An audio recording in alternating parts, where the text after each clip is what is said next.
Welcome. Excellent. I hope all of you are doing well. So this is an event for Dharma Gates. And before we begin, just like to get a sense of where everyone's at. So I have a few questions for you all. It should populate on the screen to you now, if you would respond. Do you all see the questions? I saw questions when I signed on, but I don't see any now. Ah, okay. Technical difficulty. Who's responsible for resolving that? I think that would be me. It looks like 23 people have answered. So it looks like the majority of people have seen the survey successfully. So if one or two haven't, I'm not sure what the difference would be there. Okay. So the questions have already been posted and people already responded.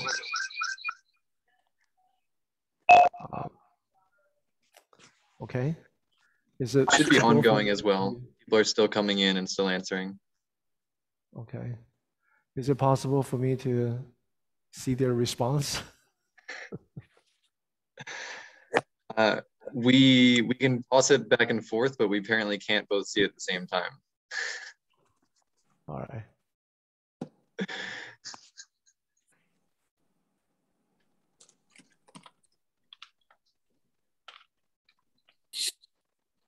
Are we still waiting for some people to come in and respond?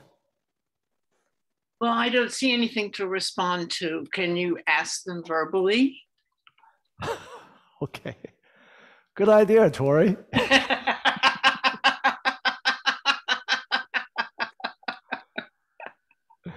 Well, the questions are basic. I just wanted to see if everyone knows how to meditate already. That's number one. How many of you have not meditated before? Raise your hand. Ah, we do have people who have never meditated. Okay. And how often do you meditate? I see one, two, once a year, twice a year. I don't know what that means. So let me specify. Every day, raise your hand. Okay. Few times a week, raise your hand. All right. Tried it once, raise your hand. All right. Okay. So most of you are exposed to meditation practice. The reason I'm asking these questions is because I want to cater to this workshop to all of you. So how did you hear about this event? That's a kind of an open-ended question. Through Dharma Gates? Raise your hand. Okay. Through Tallahassee Chan Center networks? Okay, most of you, actually. Okay. That means most of you are exposed to my teachings. Raise your hand. Okay. It's like singing to the choir then. All right. But you have such a beautiful voice. Maybe this will be a refresher. Okay. But for those of you who are new, let me begin by saying that Chan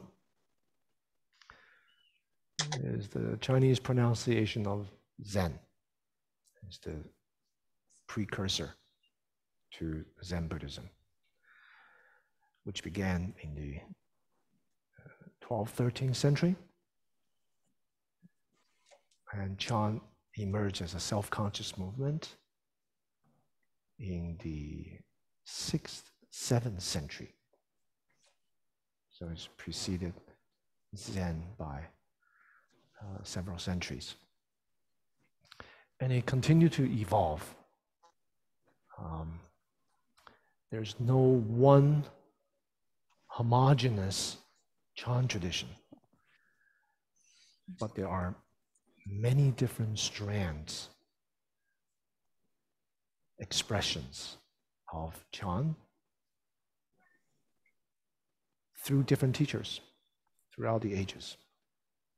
Some of them were scriptural commentators before they kind of gravitated to this practice, this approach to practice. So they're very well versed in the scholastic doctrinal tradition of Buddhism, Vedic Buddhism, Mahayana Buddhism, so on.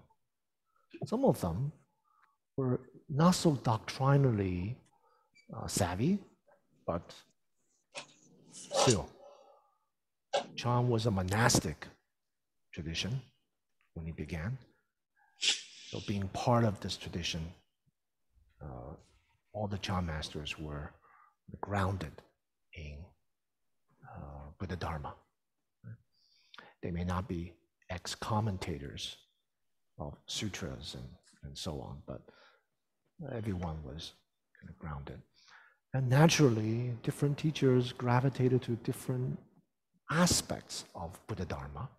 So they came to Chan from these different perspectives. And hence, in history, we see different expressions of Chan Buddhism. So it evolved to such a point that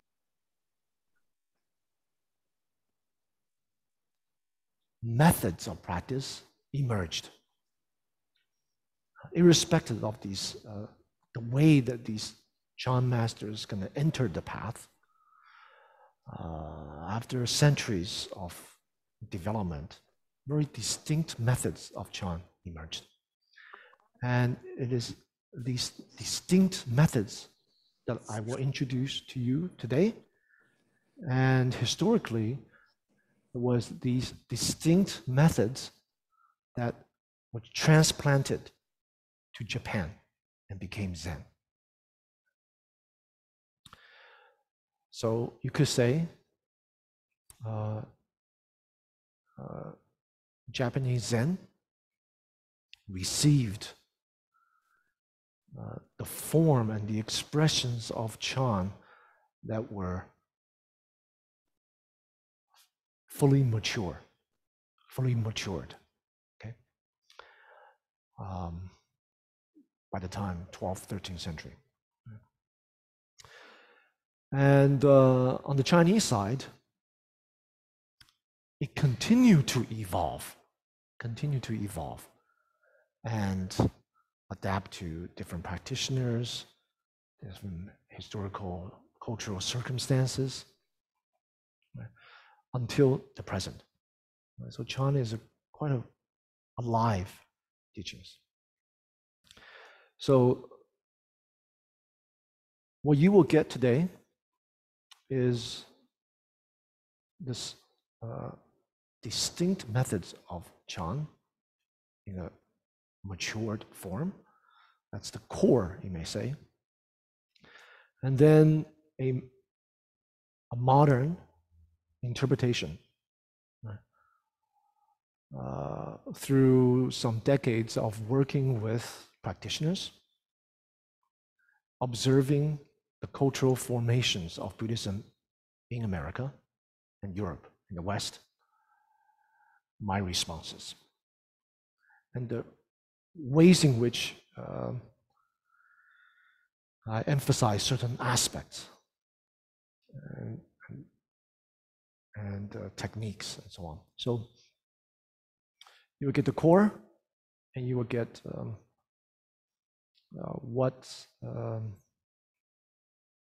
you tell me, what may be kind of suitable for you, right? What resonates with you or not. So, any questions so far?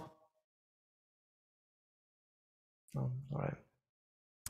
I wanted to offer this space for us to get to know each other a little bit, all of you, to be part of this Chan community. Many of you here are already studying with me or have been exposed to my teachings, but some of you are not. So maybe we take 5 minutes, breakout room,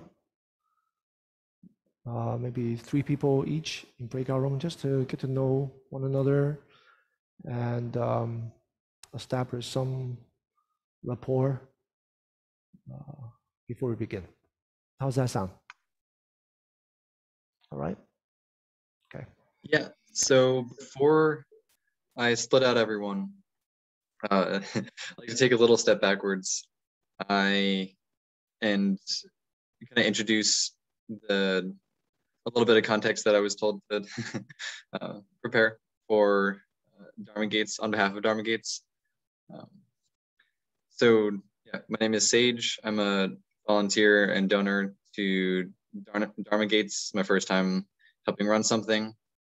And we are a 501c3 nonprofit dedicated to connecting young people to Buddhist teachers and to practice centers where they can deepen their own meditation practice and understanding.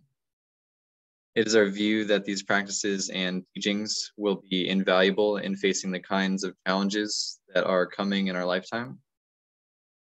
We want to do our best to ensure that this generation is equipped to find joy and wisdom amidst this storm, as well as a way to be of service.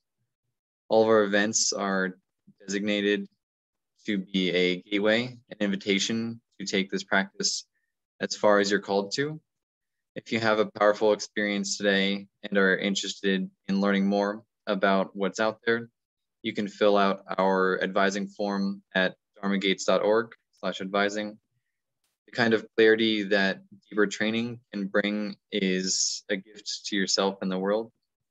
And we work with many facilitators of different types who have different styles and approaches to this practice, all designed to help us see more clearly. If you don't enjoy one event, come to a different one. We hope you'd find a style and flavor of practice that speaks to you specifically. We'll be offering a series of events this spring, all free, with teachers from various practice traditions. So stay tuned via our newsletter and social media. And just a little comment about that, we didn't sign everyone up to our newsletter. Just wanted to make that clear. If you want to make sure you're on it and didn't make that clear when you signed up for this event, then you can email us and we can add you on. We get the word out about all these events primarily through word of mouth. Dharma Gates is a largely peer-to-peer organization. We encourage you to share these events with anyone who might benefit. Also, this event will be recorded. I will mostly be recording Gogu, but if you would like to not be featured during any Q&A or broader group discussions, you're welcome to turn off your camera and send messages to me, and I can do my best to manage that.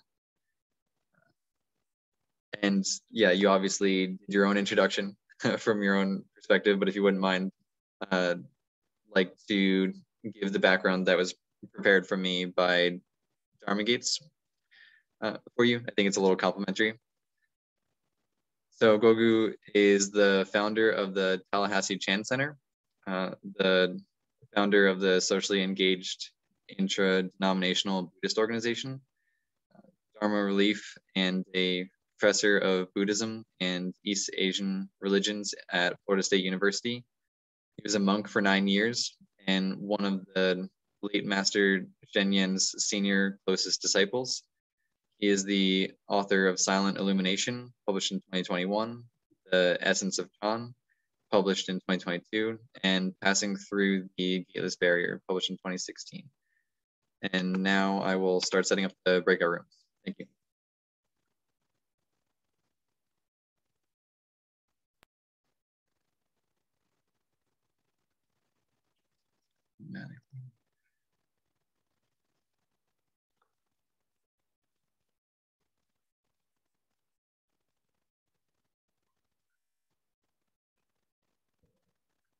So before I split everyone out, would you mind just reiterating the prompt? That was a little bit of an introduction. I want to make sure the prompt is fresh in people's minds. Sage, can you repeat that? Was that a question for me? Yes, thank you. I was hoping you could reiterate the prompt and what you hope people to get out of the breakout room before I send people to their breakout rooms. You say the prompt? Oh, instructions for the breakout room. Yeah, just to get to know each other. Okay. Yeah, just to introduce your name, your practice. It's only 5 minutes. Okay. So just find out something about each other, what kind of tradition you practice, how long you've been practicing. Yeah. Okay. Thank you. Yes, thank you.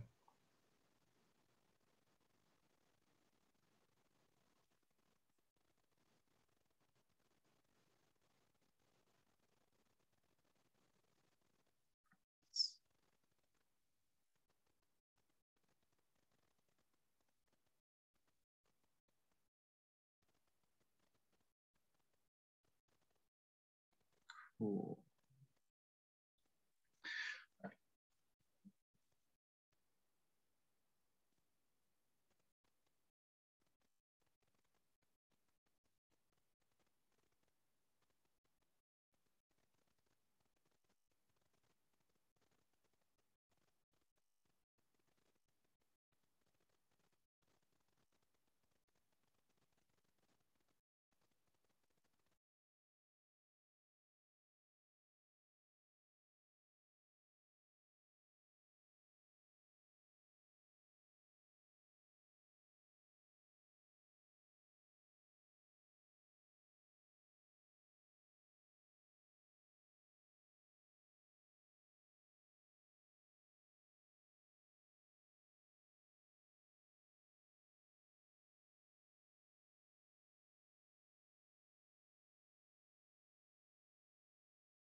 How was that?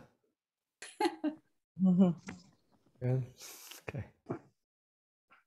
Just see happy faces. Mhm.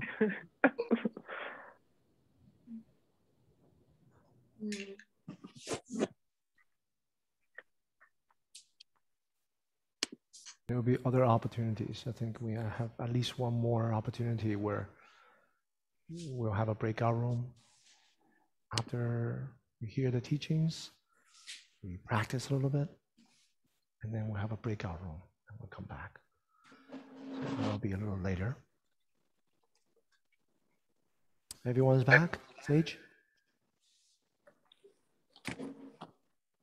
Yes, I believe so. Okay, thank you.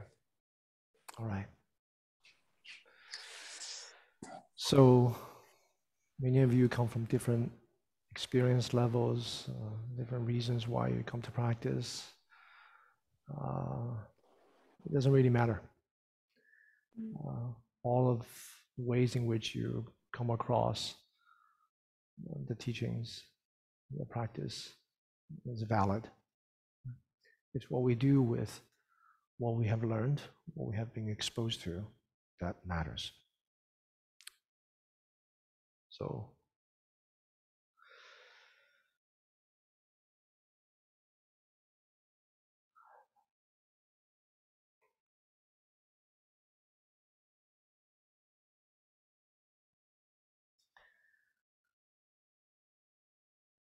the Chan teachings that I would like to introduce to all of you today is what I call the 3 gates of Chan, or 3 Dharma doors or approaches to Chan. As a meditative practice, the first one is a foundational practice, and that is part of the shared repertoire of teachings within the larger Buddha Dharma. And that is the practice of meditation on the breath. The second one I'd like to introduce is silent illumination. In Chinese is Mo Zhao. And this is a distinct Chan approach to practice. I'll elaborate a little bit later. And the third one is called Huatto method. Translating that to English, literally, it means source of spoken words. In practice, it refers to critical phrase. So one would be meditating on a critical phrase. Meditation on the method within the Chan tradition, at least in the way that I teach it, in response to my observations of how people come to Buddhist practice, how people engage in practice, and the caveats that they face in practice, is a little different, you may find, than traditional ways of meditation on the breath. So, having studied with my teacher for about 3 decades, 1/3 of which as his personal attendant, monastic attendant. He passed away 2009. So part of those experiences were observations, traveling with him, assisting him in his retreats, lectures, practice occasions in the West, also in the East. How people respond to Dharma, how people come to Dharma, and particularly the psychosomatic experiences that people have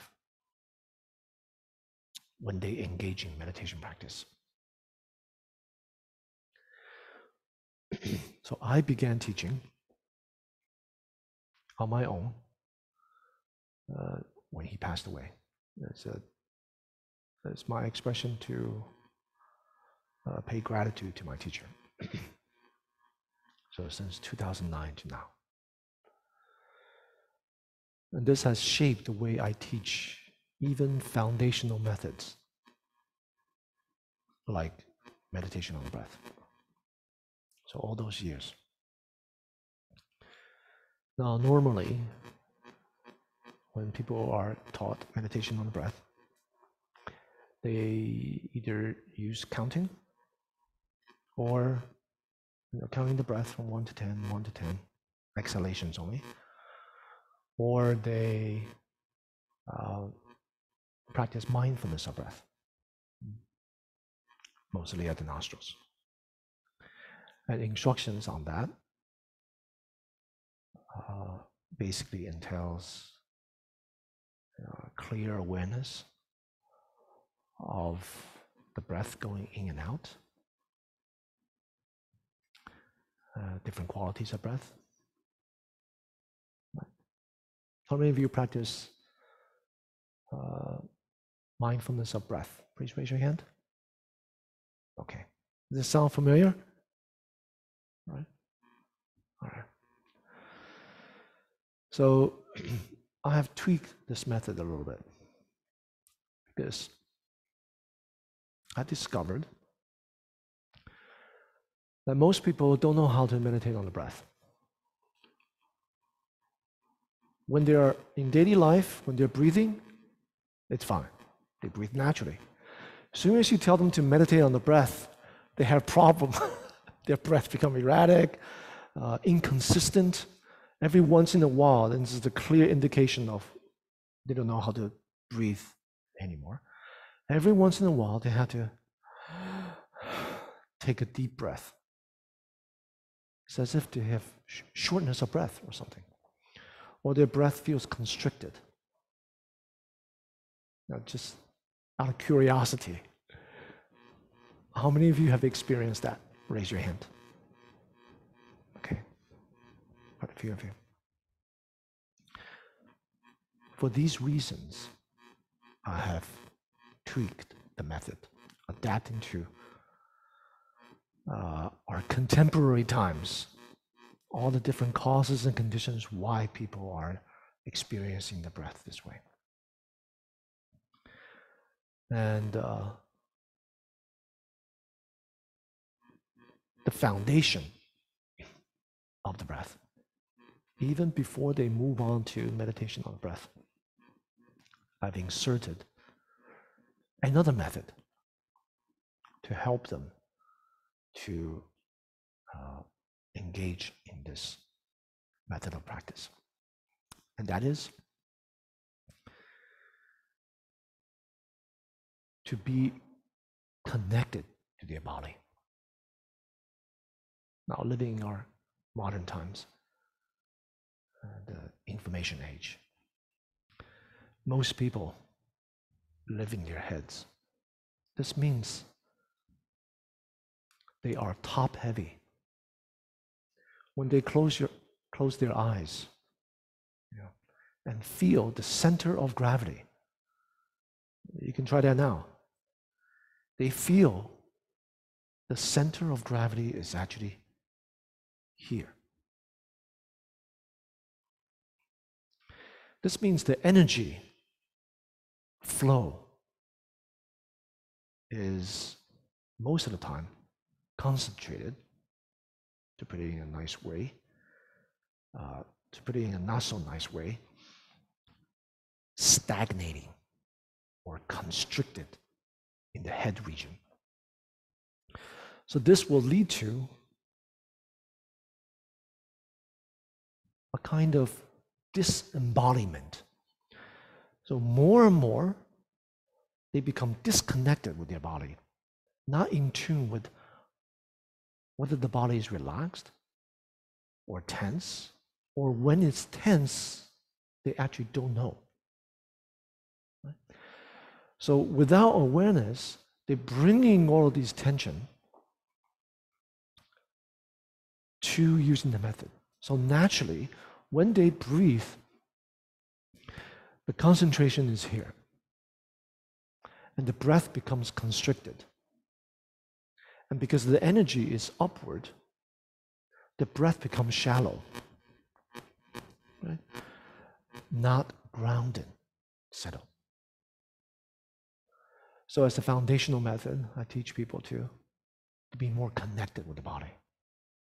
And one way to do that, perhaps the most important way, is to learn how to relax into their bodies.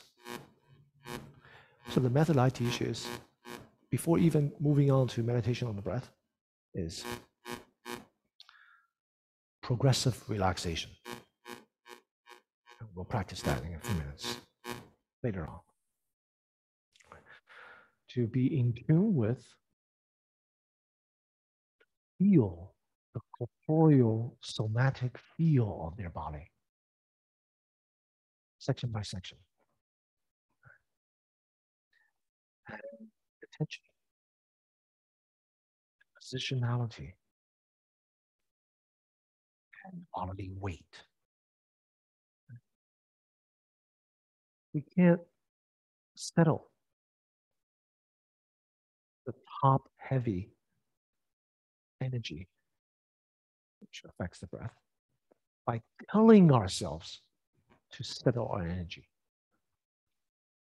The only way to do it is to relax into it, to have a method to actually ground oneself, to settle the energy down. And this is an embodied experiencing of the body. There's many benefits besides meditation, concentration, clarity, and so on. Just to be more grounded, and to have an anchor in life, which affects the way we perceive things, the way we experience, the way we relate to people, affect the world. It's grounded, as opposed to our ruminations, our fragmented perception, projecting onto others and the world around us. So learning this is the foundation. Look at that. The first gate of Chan is the traditional method of meditation on the breath. But the way I teach it is to first go through progressive relaxation, relaxing the skin, muscle, tendons, feeling the subtle rise and fall of the body, following the rhythm of the breath. Get chest, and the abdomen. So the breath becomes subtle, stable, and rooted. And the presence of the body becomes grounded, rooted, connected to earth. That provides the optimal condition for meditation on the breath. Then the breath method becomes efficacious. Like the meditation manuals, like the traditional ways of teaching. It's taking for granted that people are actually grounded. They're actually relaxed. So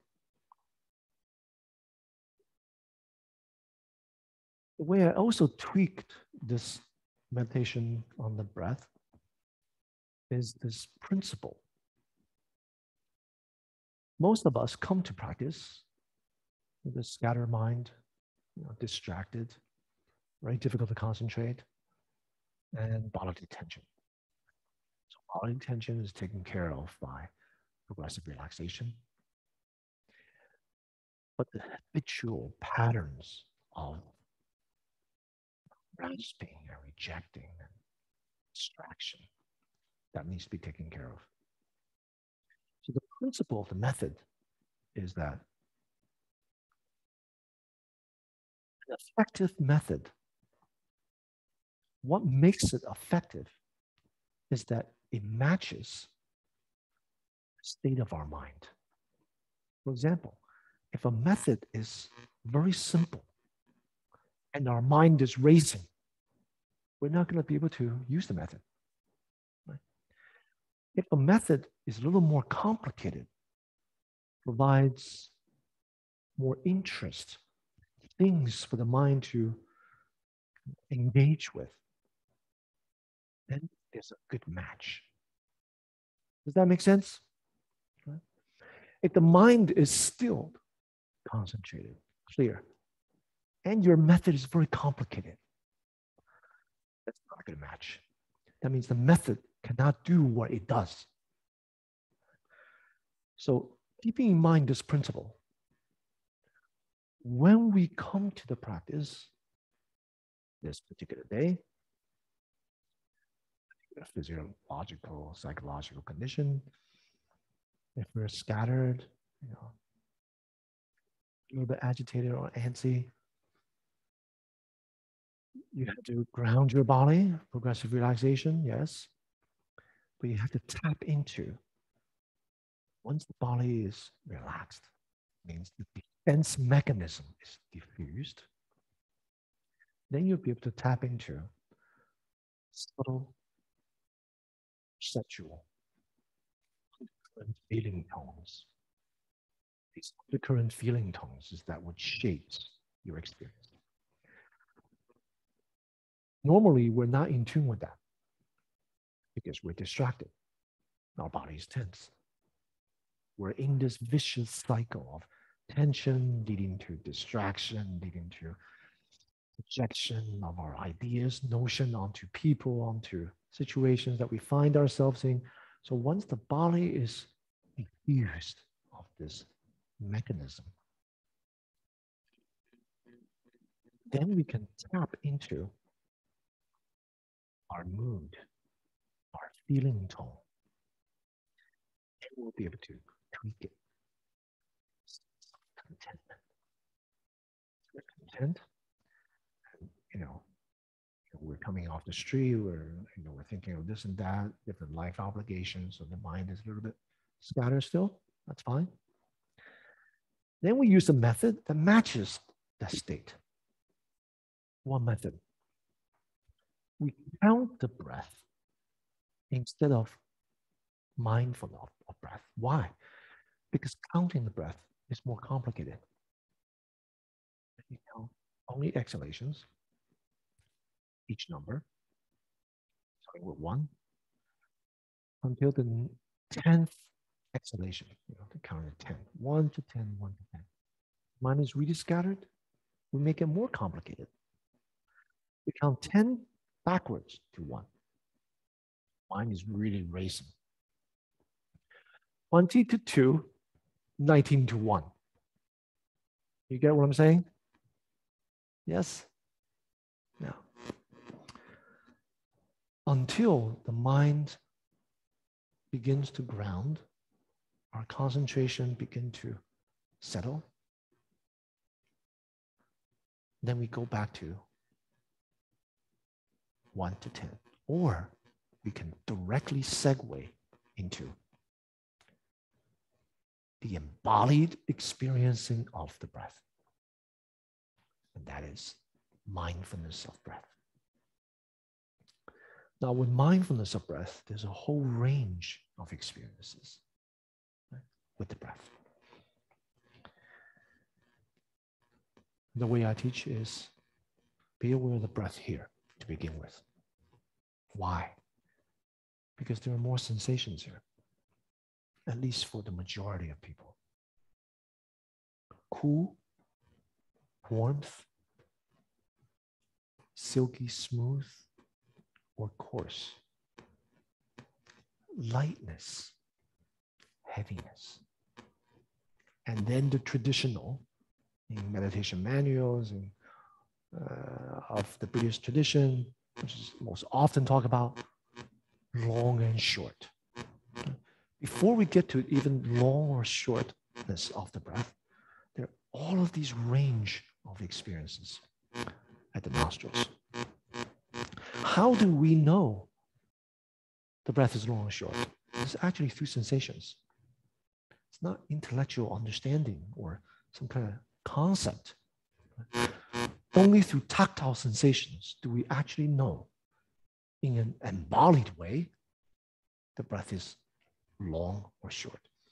And the long or short, as these labels, doesn't really matter. The most important point is the embodied experiencing of the breath. That will unify the body and mind, the past and the future, into the present. And you with the method. So these three layers of oneness, these three layers of unification. Okay? Not the label, not the numbering. So, once a person gains some levels of concentration, steadiness, as the mind simplifies, becomes more concentrated, free from distraction, fragmented wanderings, the sensations will disappear. The cool, warm, smooth, coarse, light, heaviness, leaving you with only the long and short of breath.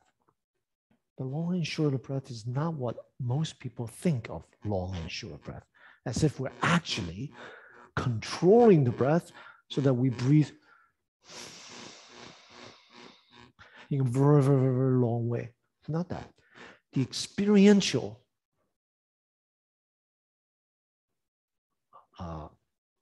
quality of long and short, it's actually subtleness of the breath, subtle.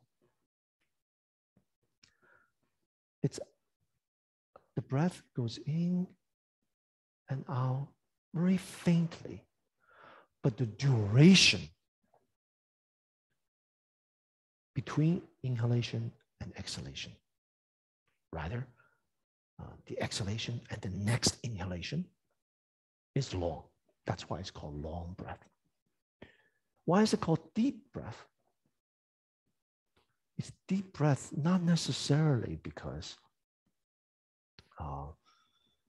it's in a controlled manner, but because the breath and the energy naturally settles and ground at the base of the posture, rooted and connected to earth. So for that reason, it's called deep breath. So long and deep refers to that. It doesn't mean in a contrived way. The more we control the breath, the more agitated and tense the body naturally becomes. Now, those of you who control the breath, breathing, will know the body, some part of the body will be relaxed, will be tense. Right? And that constricts the natural flow of breath, and which leads to tension. And tension will bring the energy up here. So that vicious cycle begins again. Right? So remember these principles. First, body must be relaxed and grounded. Heart, feeling tone, content. Method must match the state of our present mental condition in order to be effective. The more complicated the method, the easier to use. The mind has a lot of things to grab on. The more simple the method, harder to use, but complicated method does not lead to deep concentration. So many cognitive processes going on, right? Simple method used correctly in an embodied way leads to sustained deep concentration. So these principles, we have to kind of experiment ourselves, familiarize. If a person, the breath subsides here, it's like a hollow tube, air going in and out, not so prominent. Now, are we still breathing? Of course. But the body is so relaxed and grounded, upright, but completely relaxed, grounded, that the sensations, the qualities of the sensations begin to fade because of discriminating mind start to diminish. Concentration develops. What happens then? Then we bring the breath, the awareness of the breath, concentration, not at the nostrils anymore. Where? In the lower abdomen. In the lower abdomen. At that time, the only experiential indication of the breath is actually just the rise and fall of the abdomen. So that's the most prominent experience. So the method shifts to the what we call the solar plexus, the abdominal region. Practicing in such a way, when the energy is grounded, mind is clear and focused, body completely relaxed,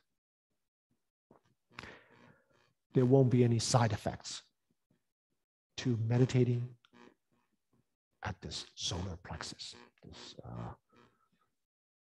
few inches below the navel, right? Or just the whole kind of base of the posture. But, like the weight of it. But the awareness is this rise and fall, steady, deep, right? Long. If you don't go through the previous stages, you don't understand the principles of meditation, right? Force your way to meditate on this region, you will definitely have side effects. Definitely, almost guaranteed. Such as what? You don't know how to breathe anymore. Your breathing feels constricted. You start to have chest or different area pains. I'm not talking about old injuries. I'm talking about from meditation, you have these different things that's happening. Right? And the worst, depletion of your energy. Right? So, teacher, very important. Method, very important. Principle, most important. So, at that time, the practitioner meditates in a very grounded, focused, clear way. The flow of energy is very natural. The body's sensation, what remains of it is just the sense of weight, the sense of groundedness to earth. And the only experience is the sensation of the breath. And the only way we know the breath is long and short, grounded and so on, is through sensations. So that's the key. And all the fragmented wanderings have subsided. And drowsiness, which is not the obstacle, will have kind of faded, right? Overcome. So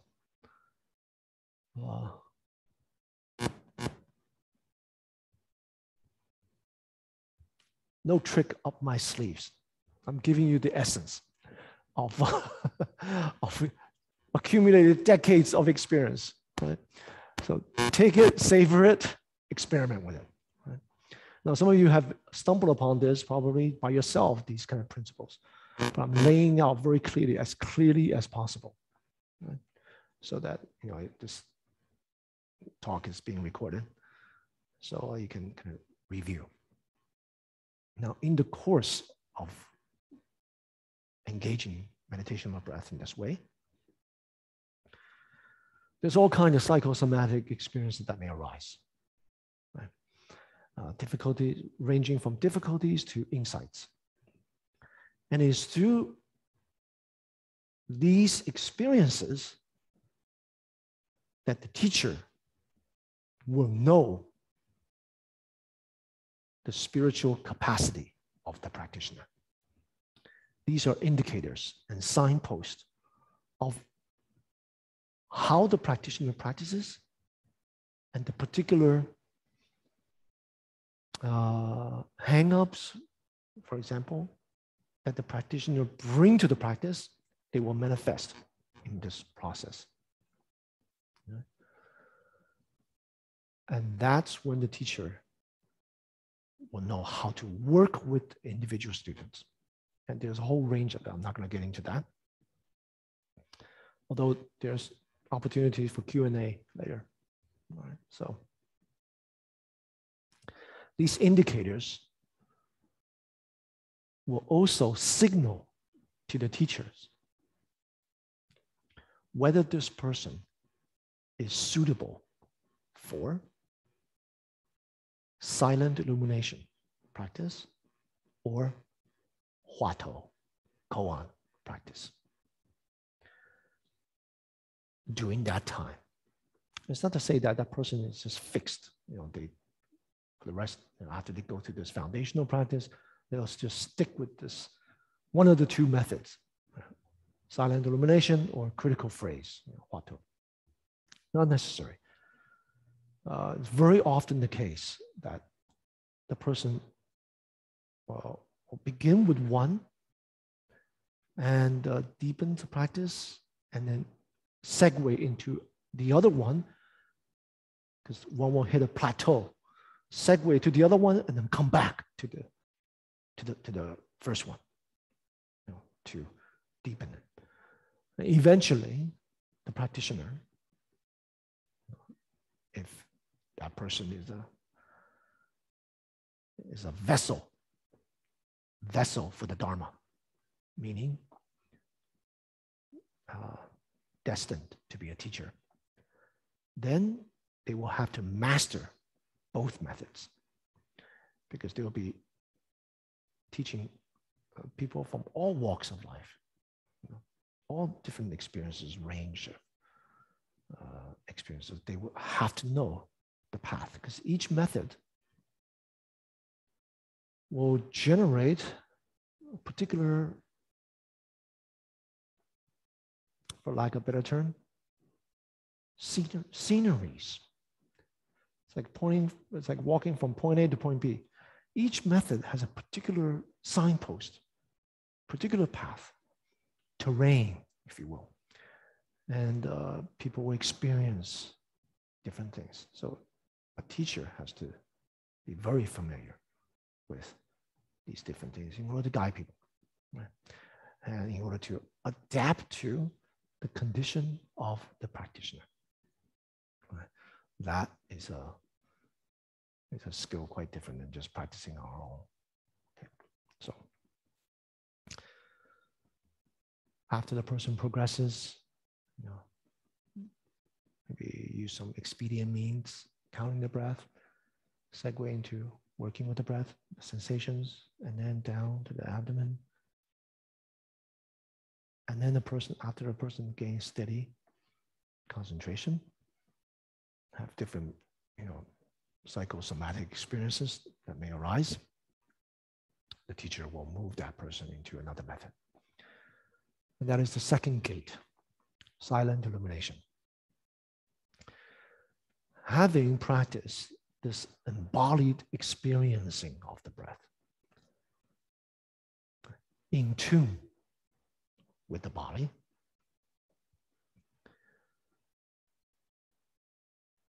this provides a fertile ground for nourishing the practice of silent illumination. Silent illumination, principally, is the simultaneous practice of shamatha vipassana, which translates to concentration and insight, or calm abiding and clear awareness. Right? So the reason is the simultaneous practice in both is because silent illumination is really a methodless method. It's just a poetic expression for the nature of mind, which is at once empty, free from scattering. This is the baseline of our true nature, the nature of mind. Right?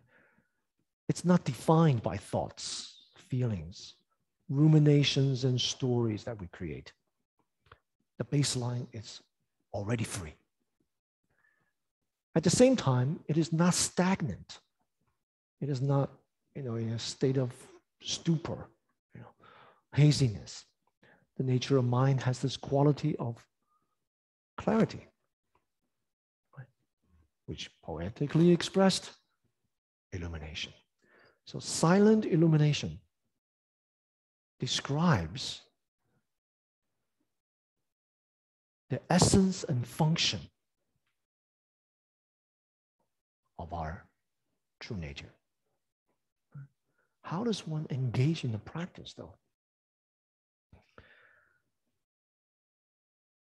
This method of silent illumination, it's at once the ground of awakening, the path, and the fruit of awakening.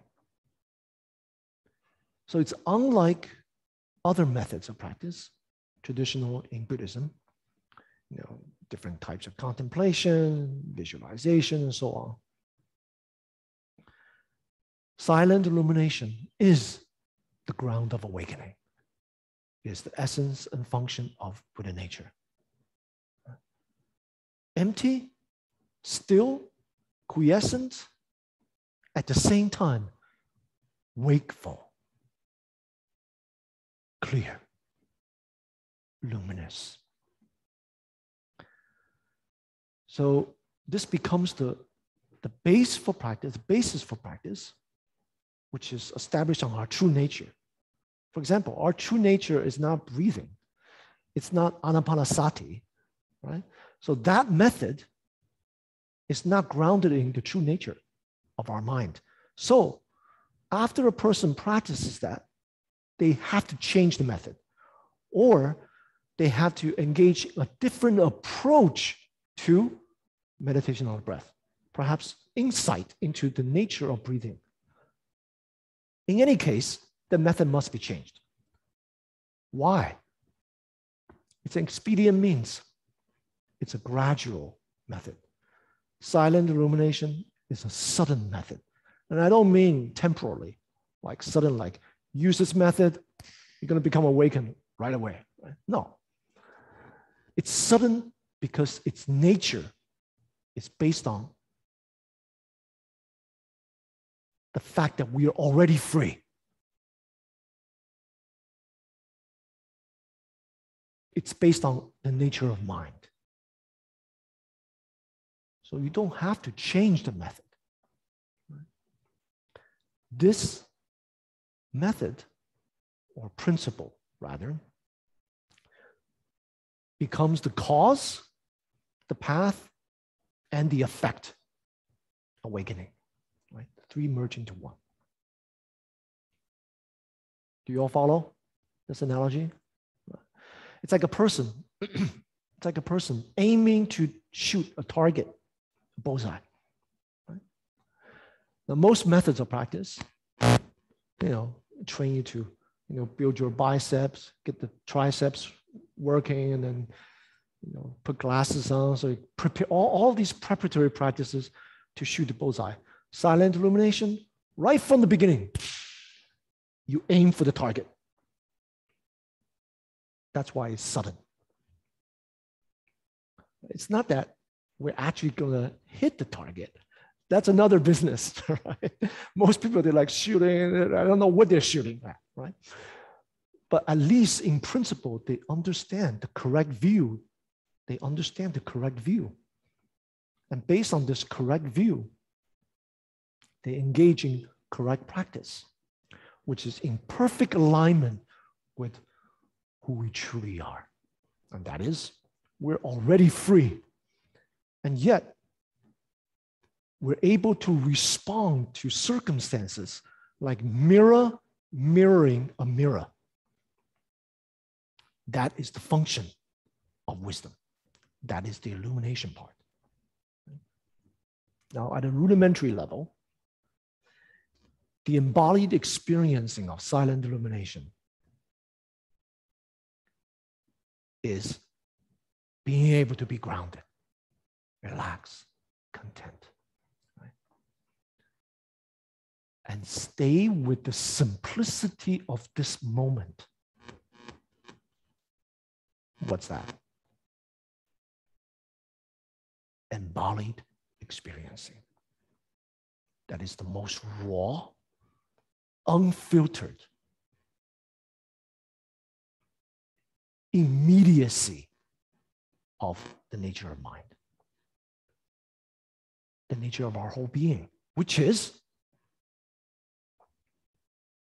the baseline, silent illumination, free from scattering, yet wakeful.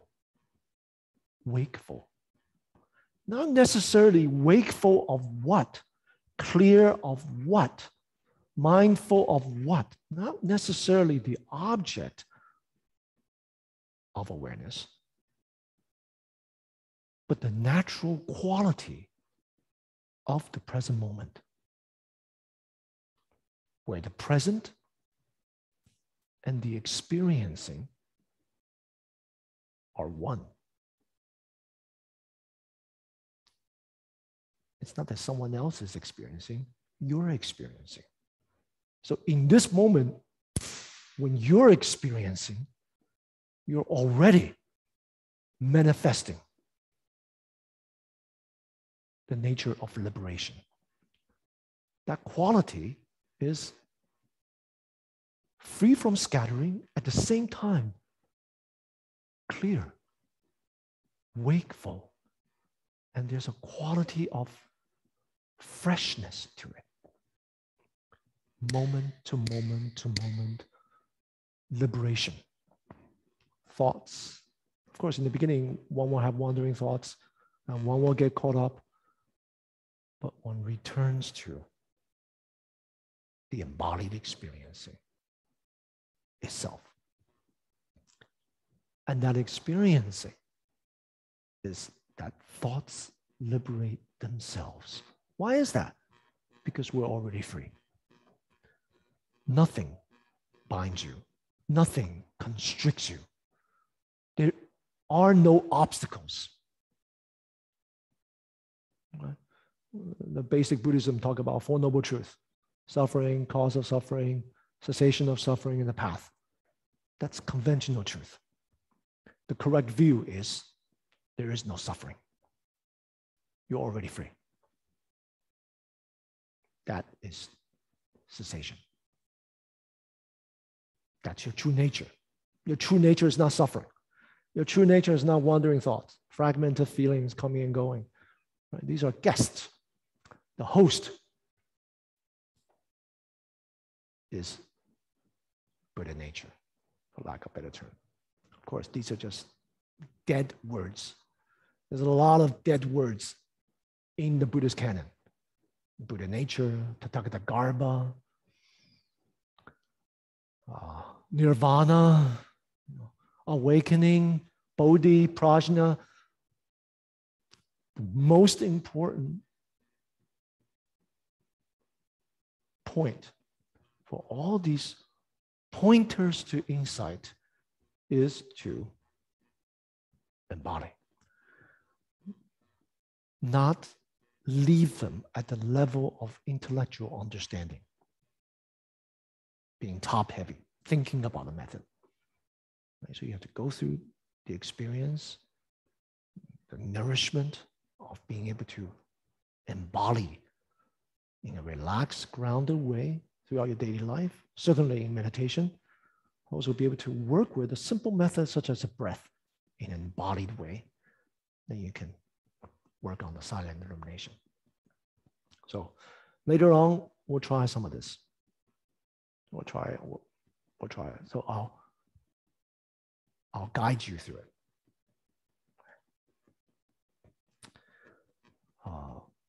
Most importantly. So don't leave it at the level of words and understanding. There is no understanding. There are no words that can describe it.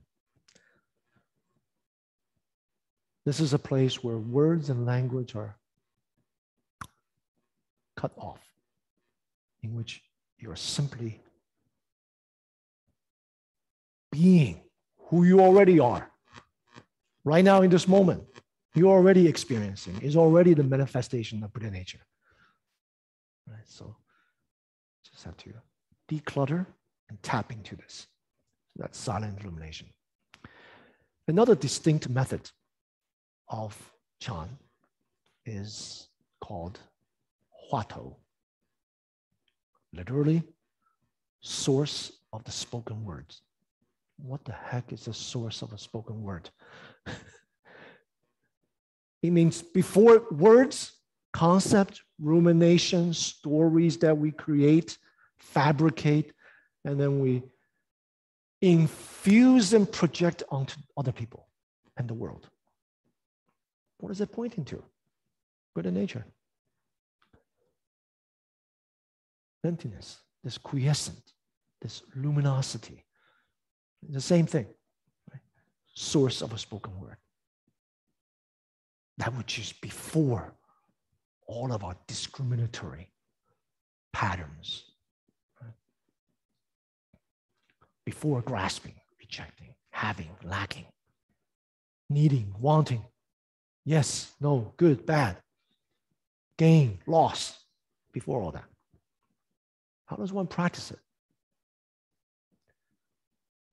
As a method, Huatto is understood as critical phrase, a punchline, the crux, intimately connected to Gong'an or koan's Japanese pronunciation.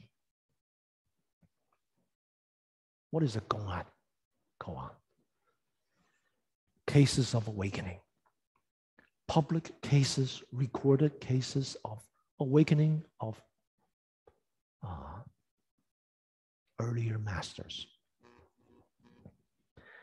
Now, these stories are compiled in books. I have a book on it, Passing Through the Gateless Barrier. The Gateless Barrier is one such collection of 48 cases. Within each case, each story, there's an essence, there's a punchline, there's a crux. That turning point is called Huatto. Huatto. Huattou. Huatto. Right. The Japanese pronunciation, Huatto. Huatto.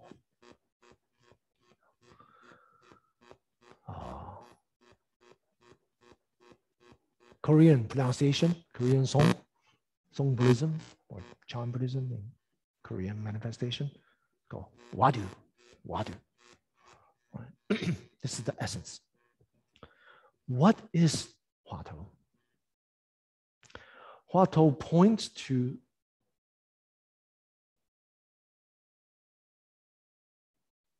the wonderment that exists in life and death,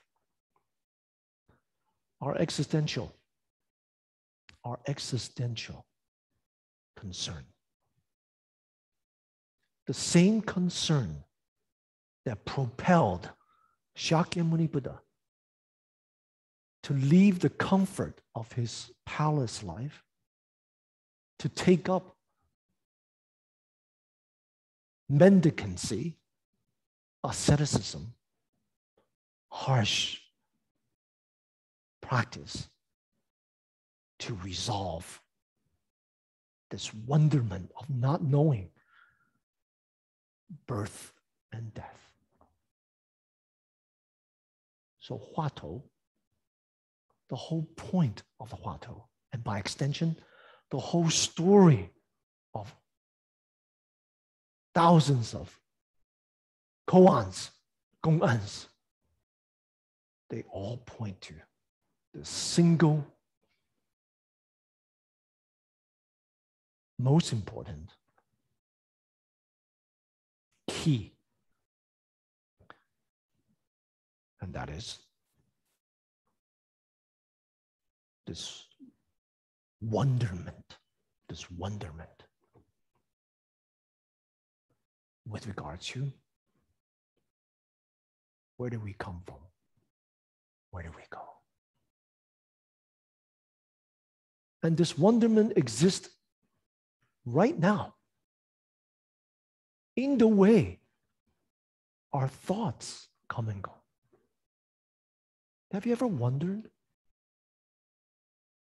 how is it possible that thoughts can actually arise? And to where do they actually recede? Where did they come from? Where did they go? Huatto, this wonderment, is this abyss of not knowing. The reason the Huatto method, the koan method, is called the sudden practice. It's a little different than silent illumination. Silent illumination is called sudden practice, sudden awakening, not temporarily, but because it is the ground, the path, and the result of practice. Huatto, that's sudden practice, because it points to the most essential existential concern of this moment.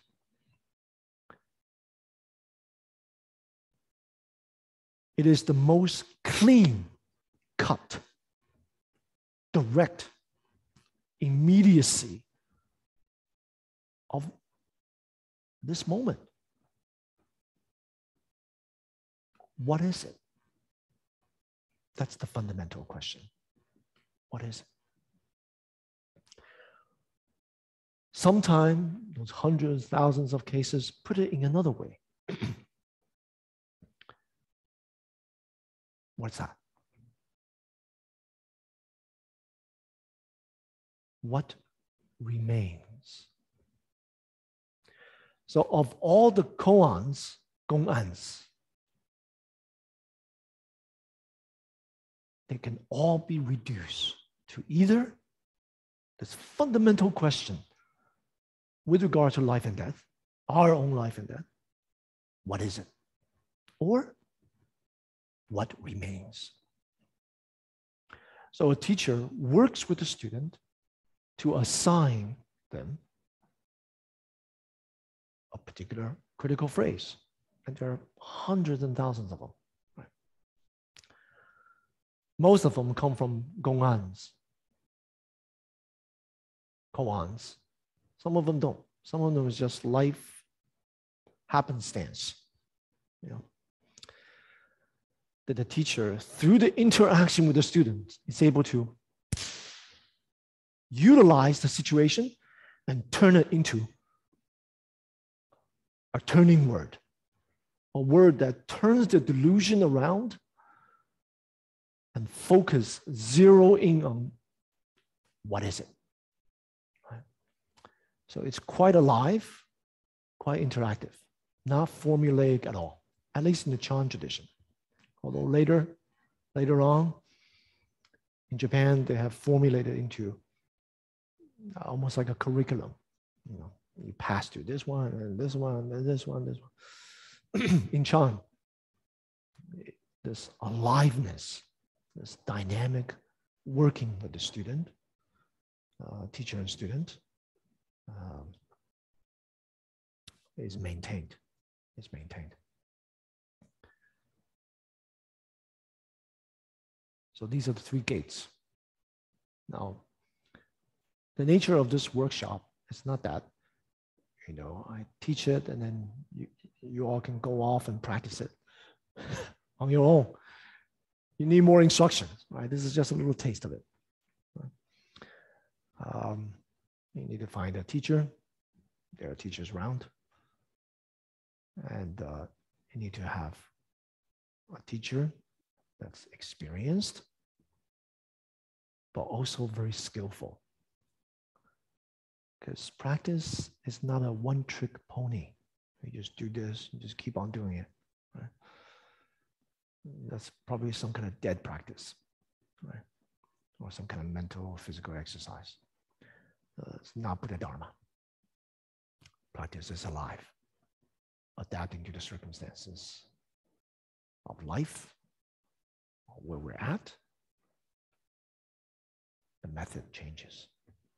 The approach to practice may change. Right? So with regard to silent illumination and Huatto, Gong'an, there's a tense way, there's a relaxed way. And the flavor, for example, of Gong'an, Huatto method, of wonderment, there's wonderment.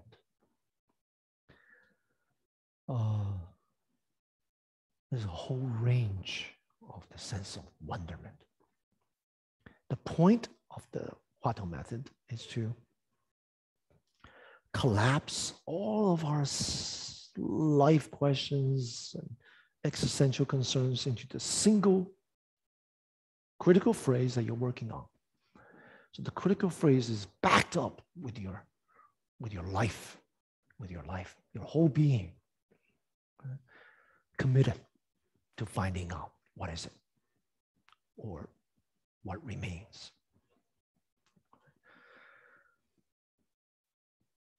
And I should say that Huatto method is very unique. There's nothing like it in the world. Any of the spiritual traditions. The Chan tradition, Chan Zen, Song tradition have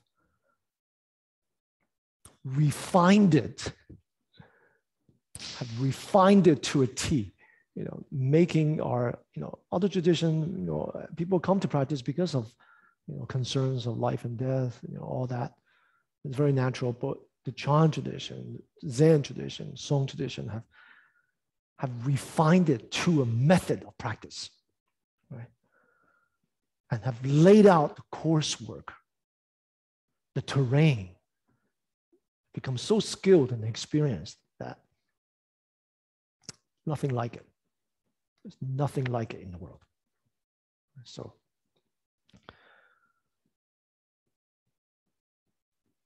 the key is the wonderment. But there's a whole range of experiences. Because the key is the wonderment.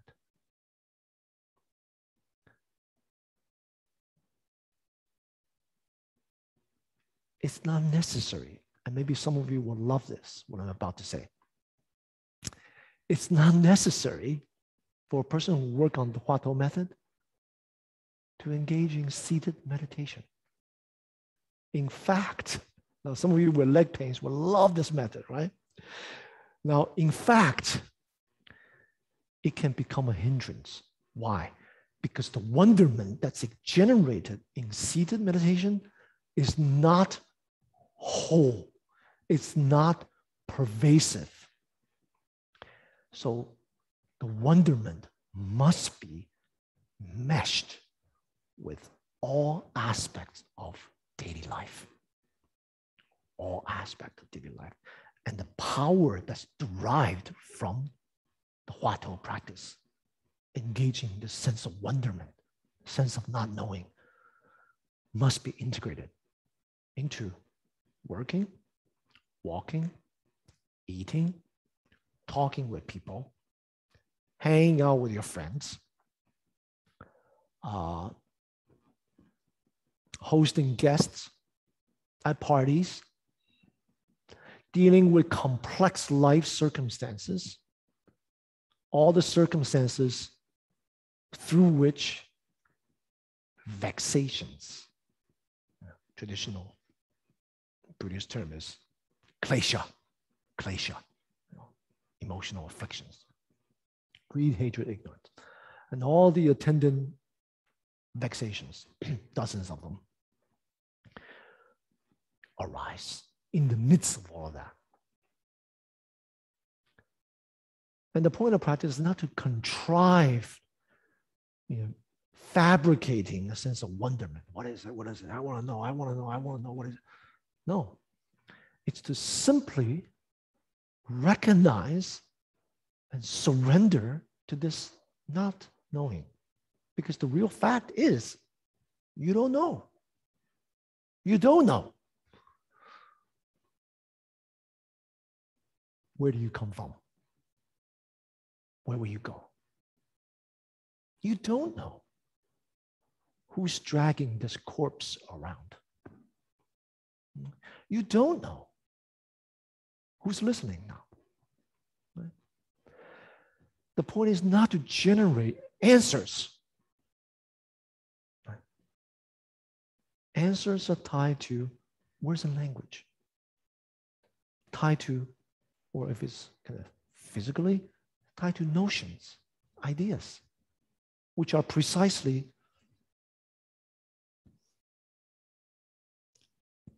deluded discrimination, learned. Words and language, notions and idea intrinsically have this quality of division, segregation, reification of this is not that. Good is not bad. Right? That's the nature of words and language. Awakening has nothing to do with that. That's why I say this wonderment exists where all words and language, ruminations and ideas, all of our storylines are cut off. That is the ripe, precious state of being, of not knowing. Right? And the flavor of this exists, must be integrated into the complexity of daily life. Can a person function in daily life? Yes, they can function in daily life. Well, sometimes I give a funny analogy. I'm sure some of you have experienced this. How many of you do laundry? Raise your hand. Right? Have you ever happened like you put your laundry in the washer, your favorite socks or whatever. It comes out, there's only one sock. Where the heck is the other one? So all day long, you're kind of wondering, you're not dwelling on it, like, where's the sock? Where's the other sock? Where's the other sock? But it's kind of like when you lose something precious. Maybe it's not a sock, but maybe something else in your life. It's always present. It's always present. But you're not dwelling on it. That's like the wonderment in Huatto. It's this not knowing that's ever present. Except this not knowing is tied to what is it?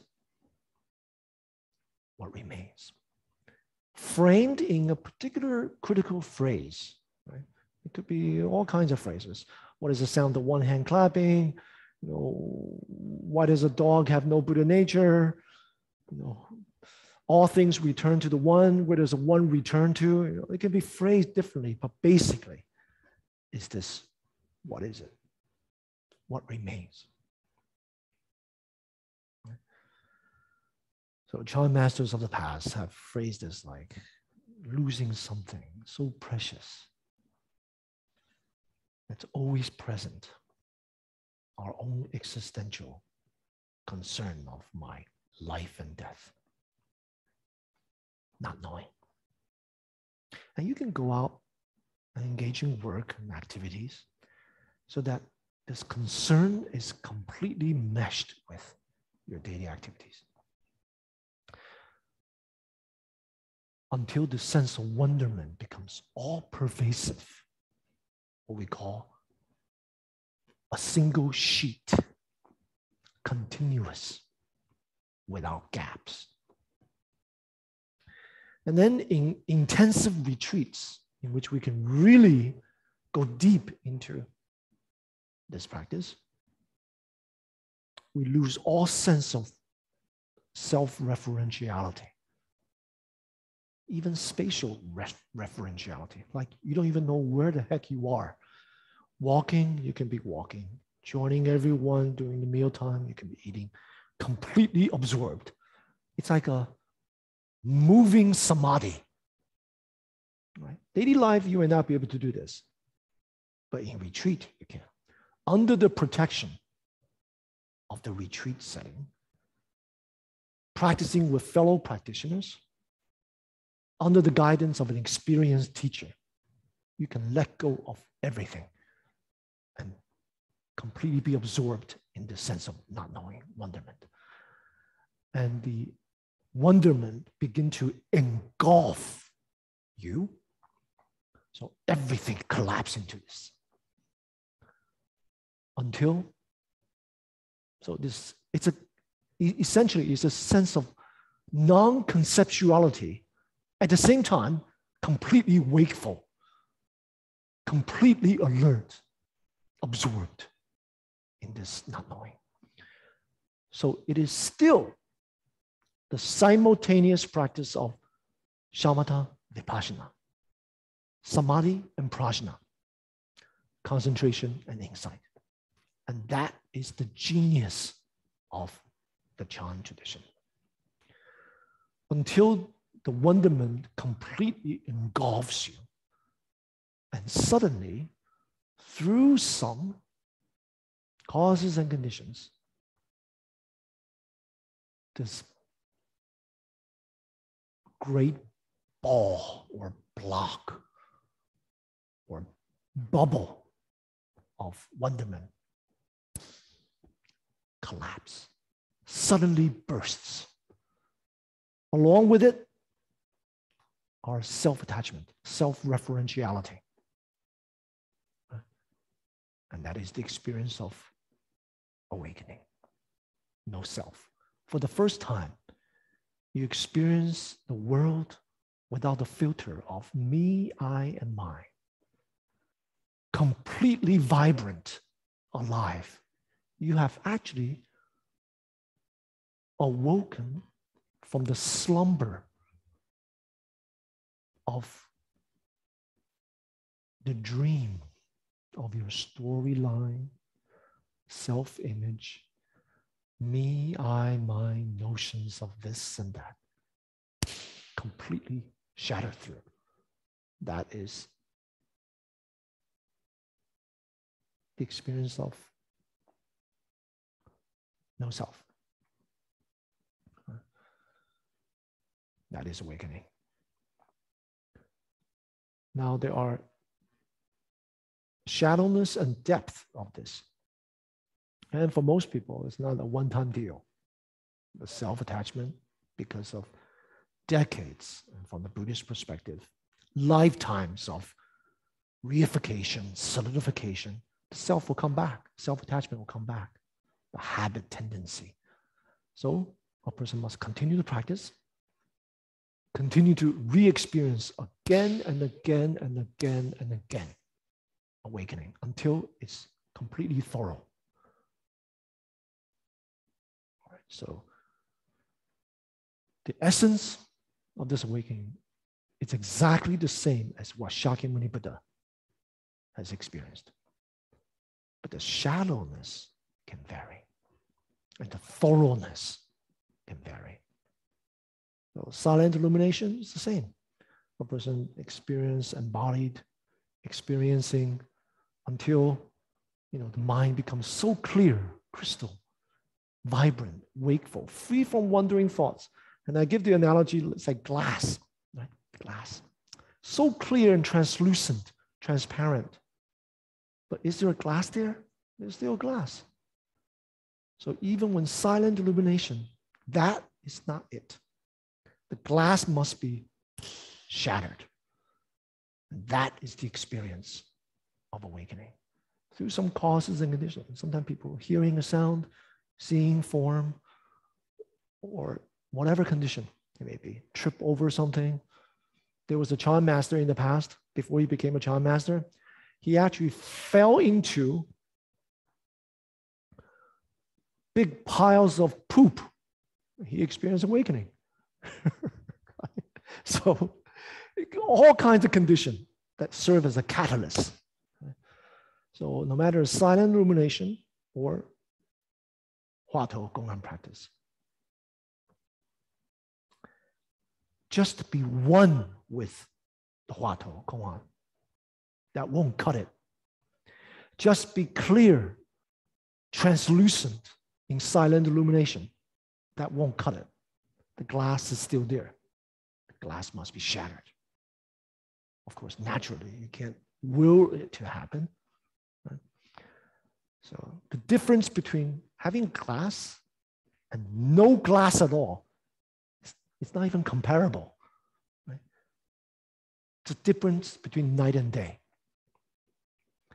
So the difference of oneness with the koan and having broken through, completely different. One, the self-attachment is still there. Second, completely absent. Right? One has truly come alive. Right? Woken up from the slumber of our delusion. So these are the three gates.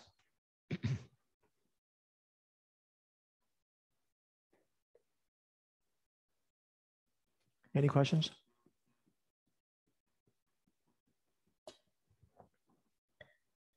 Please unmute yourself. If you have questions, things are not clear. First of all, these three gates of Chan that I've described, basically, the path, the layout, the land, what needs to be done. Is that clear? Raise your hand. No. Okay. So if you have specific questions, or you have experienced something, along the line of this terrain, or have some difficulties, please raise your hand. And unmute yourself, just ask.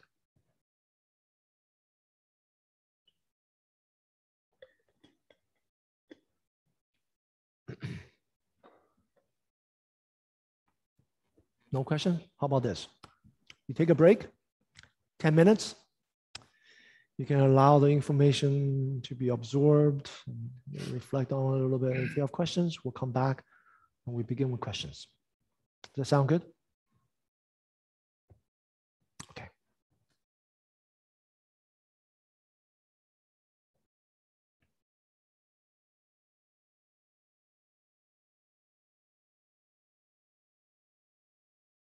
Student who's over 70s.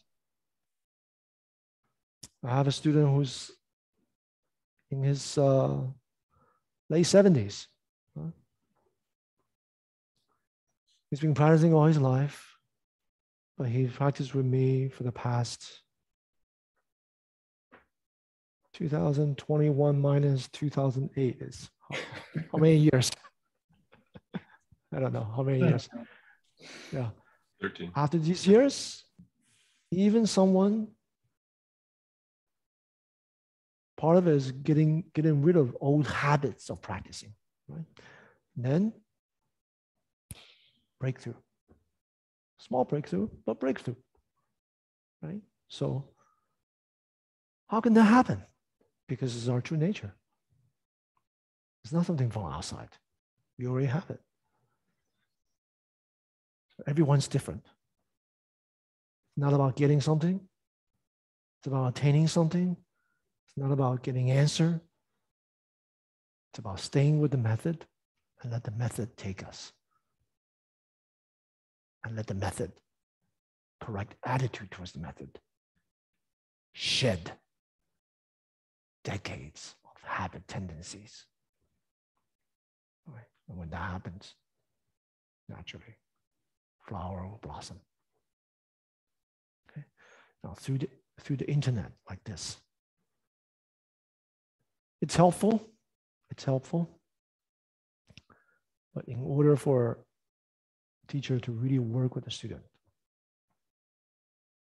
you gotta come on retreat. Once you come on retreat, experience in an intense, sustained way. And as I said, Huatto, it doesn't matter if you don't know how to sit or not. You can sit on a chair, you can stand if you want. It doesn't really matter. But the attitude, I can observe how you practice, how you carry yourself. And you as a person, your responses to certain things, and I'll be able to work with you. Right? And then you can take it home to wherever you are, continue to practice once in a while. That's what many of my students do. Once in a while, they come once a year for retreat.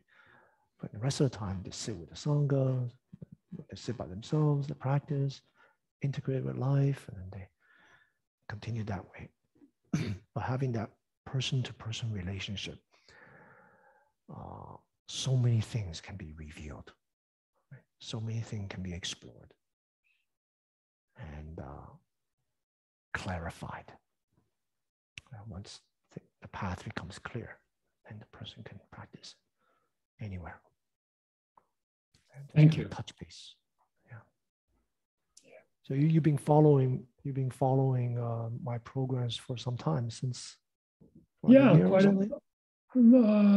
for a few months. Yeah, I took months. a year. Yeah. Yeah, I forgot. Time kind of disappears. I forget about time. Where are you?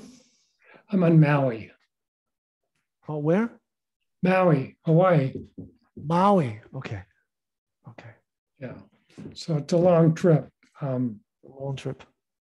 I have dietary. I don't know. I'll talk to your organizers, so see if I can be accommodated when I come out to you. Yeah. It's all good. Yeah, it is all good. Thanks for the reminders. Encouragement. Appreciate it. It's good to always meet seasoned practitioners, long-time practitioners.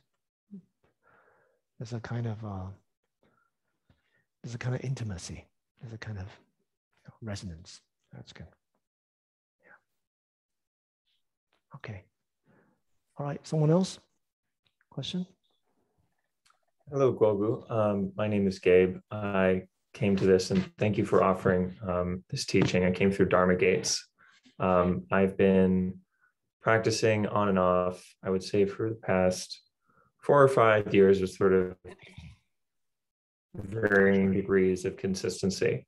But a consistent problem I've had since the very first time I sat down to meditate is it's a practical thing. It's like pain in my back, usually right in between sort of the lower shoulder blades when I'm sitting on my cushion.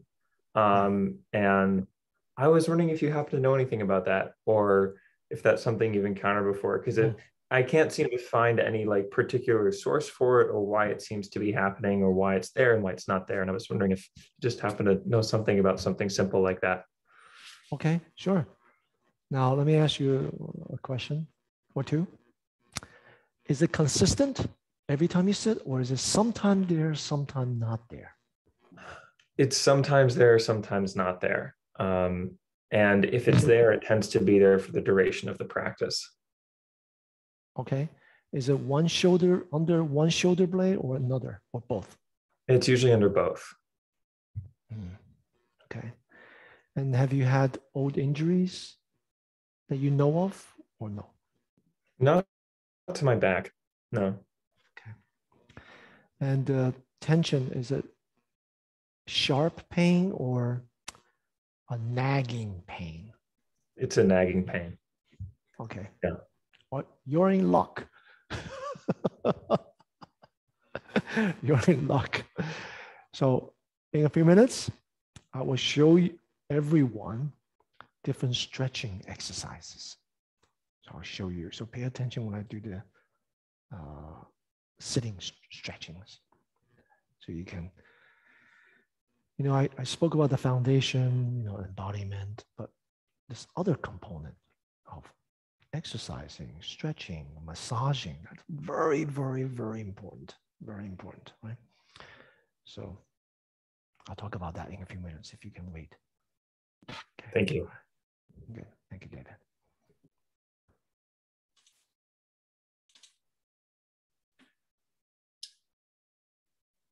Hi, Gogu. Could I ask you a question?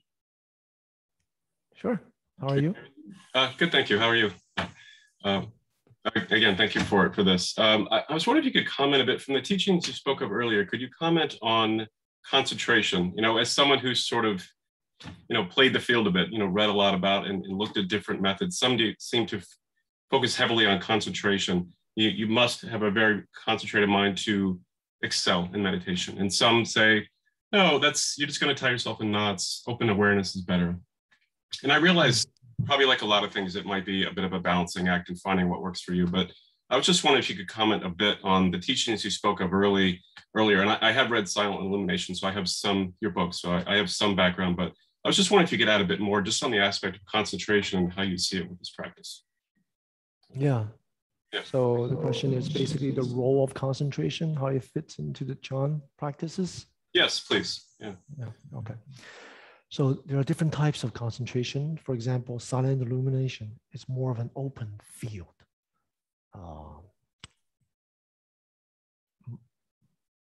Expansive, right? It's more about presence. It's more about the absence of wandering, fragmentary thoughts, right? So one can reach concentration from the absence of comings and going of thoughts and feelings. Right? Huatto, generally speaking, although it could be the sense of wonderment, could be kind of open and expansive as well. But generally, Huatto is more of a focused type of concentration. So zeroing in on the critical phrase. So things that come up, go back to the critical phrase. Go back to the sense of wonderment. Right? Eventually, this wonderment sometimes can open up. Right? But sometimes it stays focused. Right? There's a whole gradation of experiences. Working with the breath, the way I teach it, is more expansive. It's more expansive. Right? It's more about embodied experiencing. So what strings together the different, for lack of better term, stages of the breath. First here, and then down here, and then just the presence of sitting, segue into the silent illumination practice. What strings together all of them is embodied experiencing. Now, it could be in the beginning, because our mind is scattered, experiencing of cool, warm, shallow, deep, silky, smooth, coarse, heavy, light, all these different objects of awareness, right? Slowly, these objects will diffuse or kind of vanish, right? So leaving one with just this open awareness. So different people at different periods of their life may need different types of method or different approaches to method. So silent illumination could be practiced in a more intense way, just like Huatto could be practiced not in a narrowly focused way, concentrated way, but in kind of open, awe type of wonderment, right? Embodied, especially in the beginning of the practice. I emphasize so much this embodied experiencing. So when I teach Huatto method, I also emphasize that. So in the beginning stages, similar to silent illumination, more expansive and open. So there's nothing fixed. And as for early Buddhist teachings, or what is in the Nikayas, Agamas, and also in the Mahayana texts and treatises, we see Buddhist disciples, some of them, the type of liberation that they experience. Sometimes it's through single-minded concentration. Sometimes it's not. Sometimes it's not. So there's some of them are sudden. Some of them are gradual. Some of their methods that they've used is narrowly single-minded, whereas other is more expansive. There are arhats that reach liberation through anapanasati, right? Meditation on the breath, in a very focused way. There are arhats that reach liberation through contemplation, the Brahma Viharas, which is more expansive, right? Loving kindness, metta, so it doesn't really matter. It doesn't really matter. But generally speaking, the threefold studies of discipline, precept, concentration, of which there are varying types, and the cultivation of wisdom, correct view, insight, these three must be complete. Okay. So as for your specific question, the type of concentration, John, is pretty flexible because people are flexible. People have different temperament, inclinations, their conditions are different. So hence, the methods are different. The approaches are different. Okay, I hope that answers your question. Interesting. Yes, thank you very much. Yeah, so maybe I can say that in the course of working with a teacher, then one can more easily discover, what works and what doesn't, Sure. for oneself. That makes sense.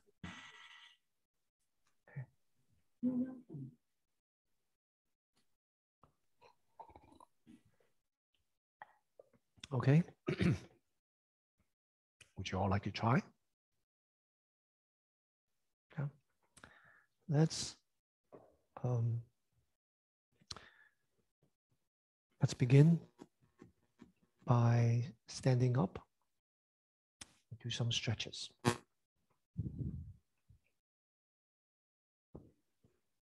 Sorry, if you've been sitting for a while, you massage a little bit. And our camera hopefully will zoom out so we can see.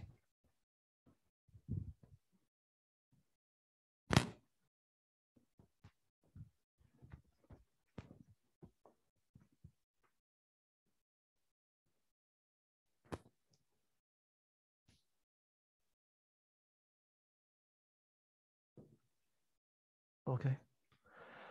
So in the beginning of sitting, always loosen the body, stretch a little bit. So these are just some of the stretching that we do. It's not complete. On the Tallahassee Chan Center website, we have a list of 8, but even that's not complete. There are other stretches, but I'll just introduce some basic ones. So when we begin, always bring our palms together, feet together. And this is a time to relax the body, to align ourselves. Eyes at the tip of the fingers.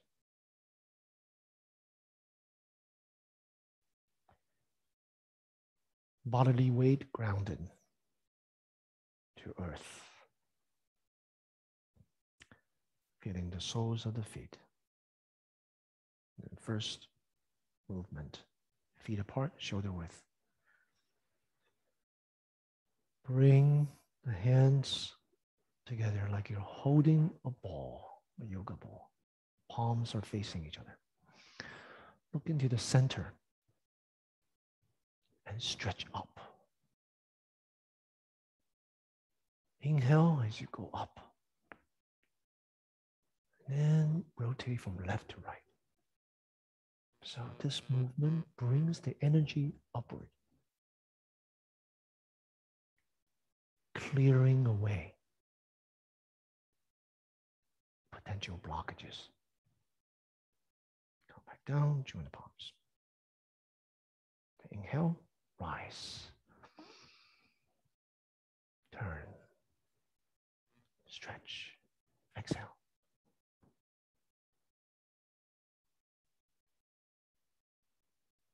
Join the palms. Repeat.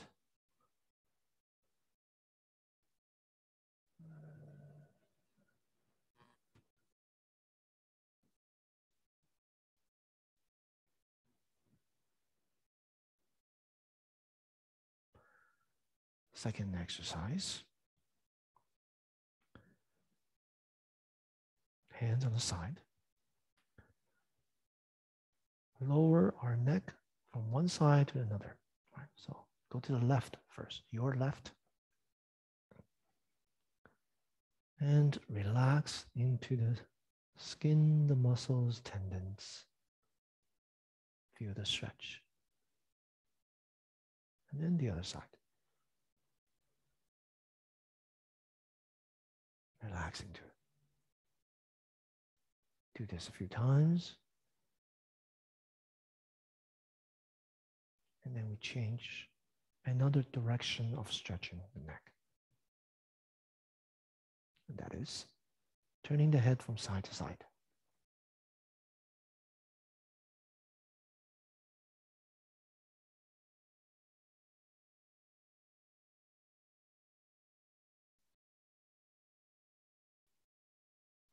Meanwhile, while we do these stretches, body and mind are together.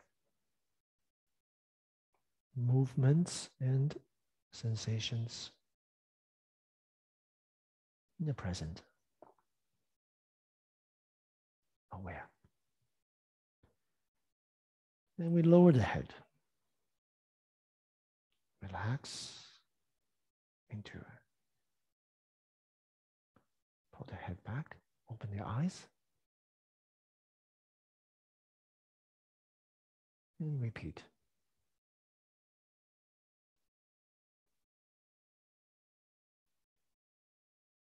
Next.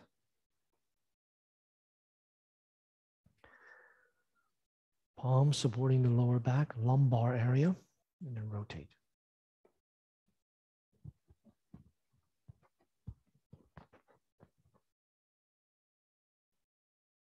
One direction, and then change direction. Shoulders relaxed. Weight to the soles of the feet grounded. Okay, next.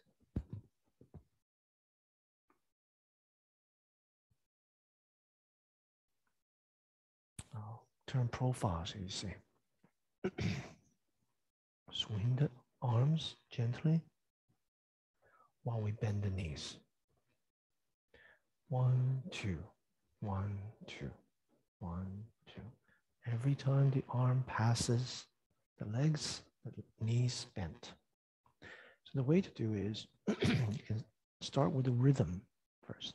This start a rhythm and then just add the swinging slowly till it's shoulder level.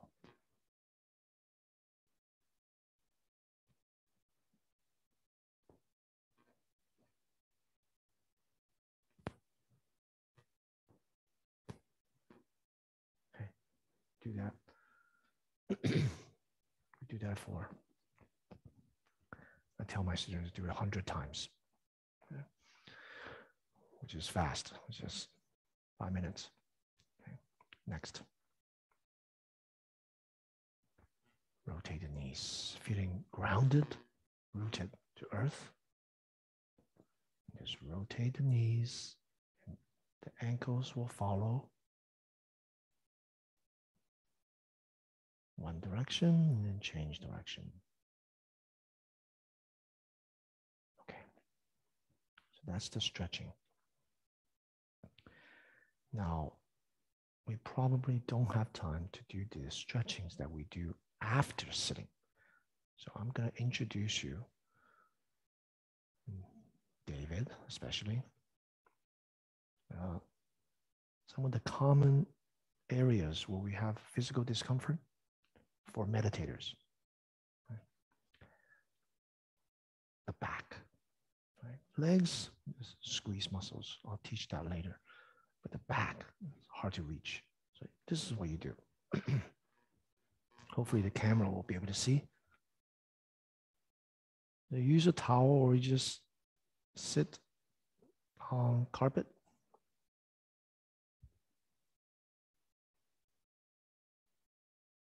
Sit on your heel.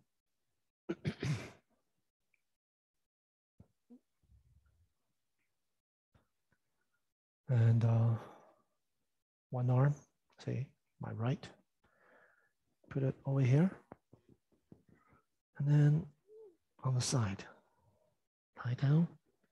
Use your left hand, hold the right arm, and then push. Essentially, you're stretching this way, supported by the arm. The arm is pulling that way, stretching your back, right? And this targets the mid-back area, right under the shoulder blades. And where you put the arm, higher or lower stretching, targets different areas of the general mid-back area. So this, and relax into it as you stretch. One side, and then another.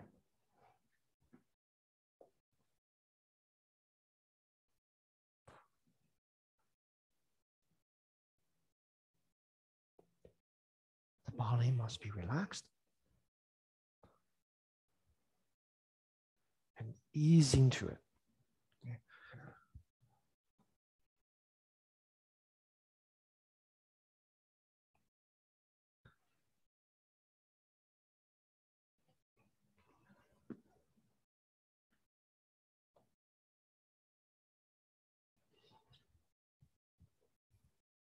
That's one way. Other ways to stretch the back.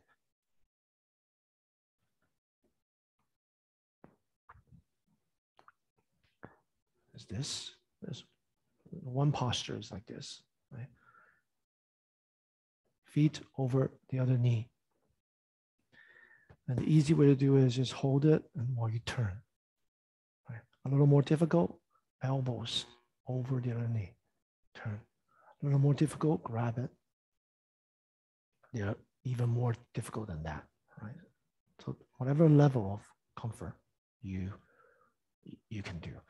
Another way is just to keep the legs straight while you do that. Both sides.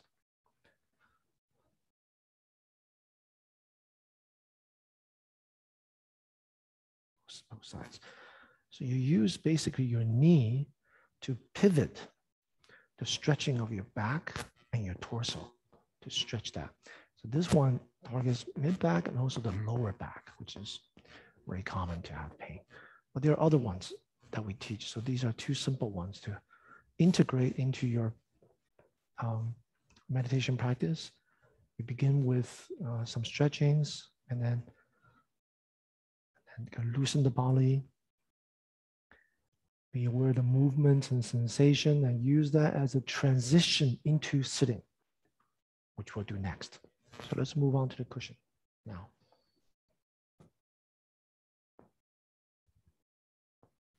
find yourself a place to sit.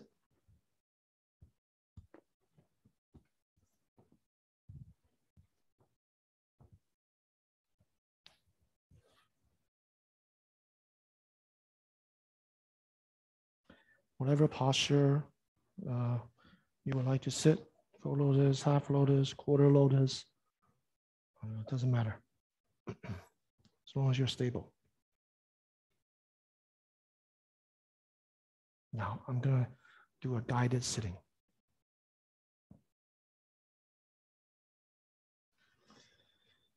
So all you have to do is listen and experience. Okay, you all can hear me okay? Yeah, all right. This is what we do. First, progressive relaxation, right? Like I said, hands on the knees or on the lap first.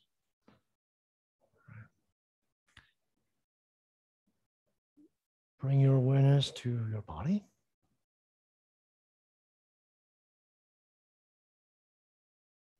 Now,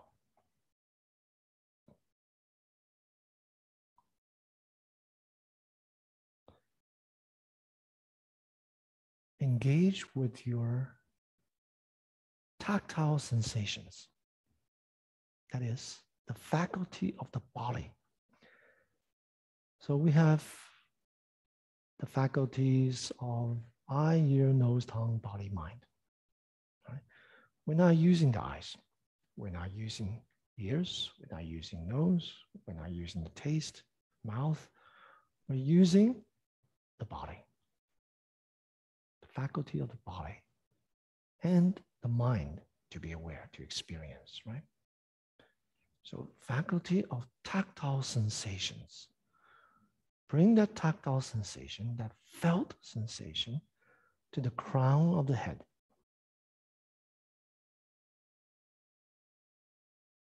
Nothing about imagining, nothing about seeing or visualizing, nothing of the sort. It's actually the concrete feel of the body. All right? Now, allow the sensation to trickle down your forehead, feeling the skin, muscles, all the way down to the space between the eyebrows. Relax there. Now, this place is very difficult to relax. Some people have a permanent frown, crease in their skin and muscles there. So this is what we do. Raise your eyebrows up, stretch up, hold, inhale, hold, and exhale, release, let them drop. Do this a few times. Raise the eyebrows up,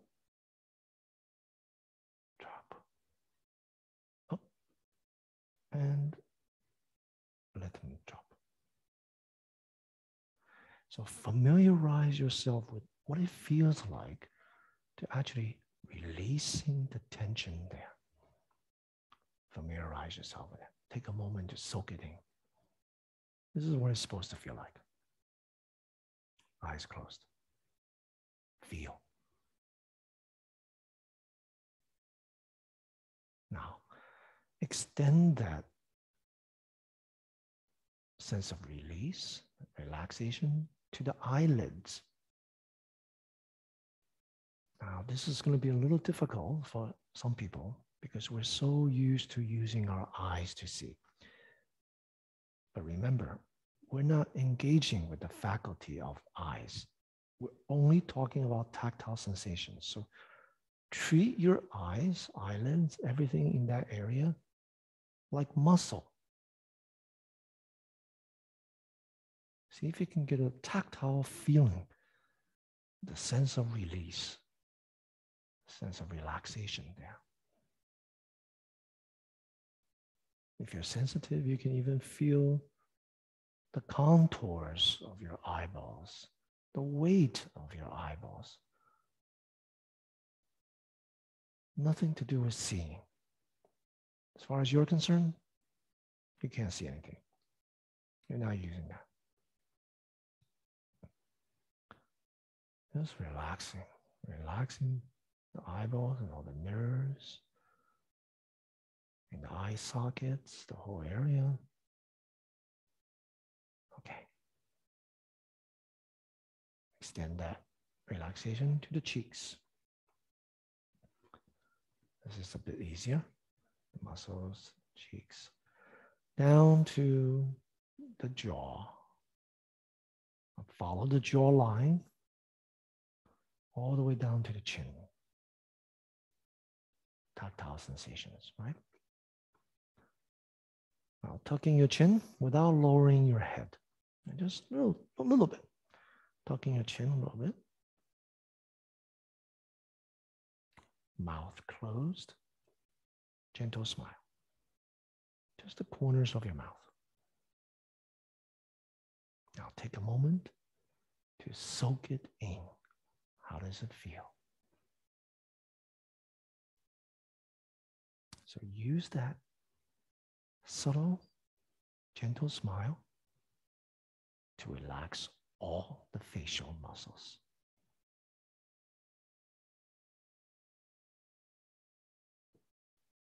Allow this feeling to resonate. Okay, let's go back to the crown.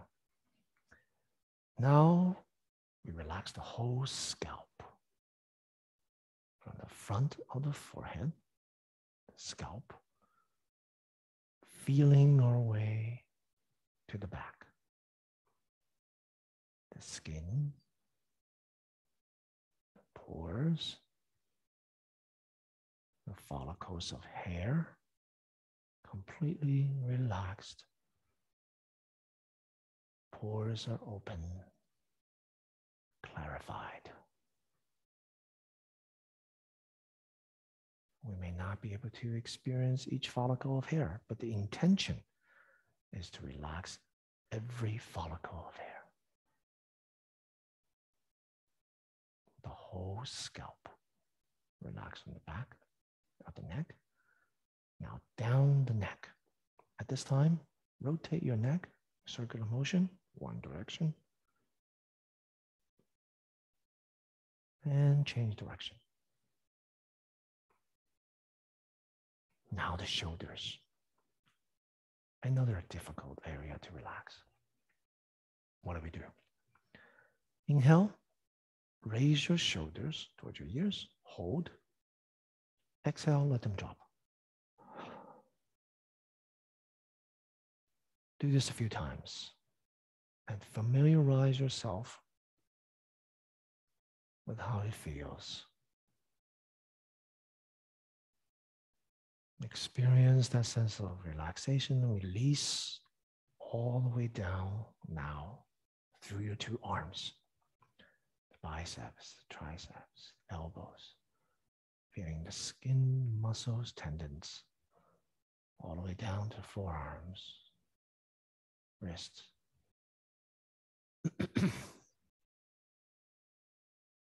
All the way down to the palms and the fingertips. Okay. Now let's go to the chest. See if you can feel the subtle rise and fall of your chest following the rhythm of your breath. Now the movements are subtle, so you have to be quiet to feel it.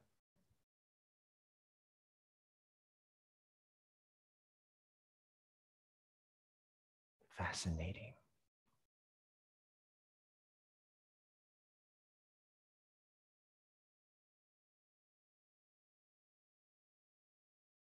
The body naturally moves. By now, your breath is already subtle, inaudible. And now you can use your breath to relax the rest of the body. Now, follow the exhalations. Right? Inhale and then exhale. relax down to the abdomen. Along with that, the sense of bodily weight. Allow that to sink down into the seat.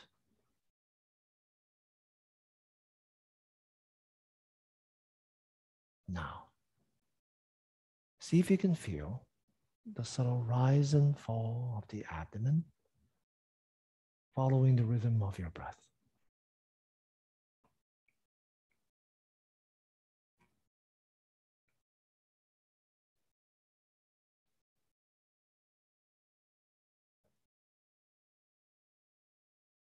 Subtle feeling. Each rise and fall is actually different.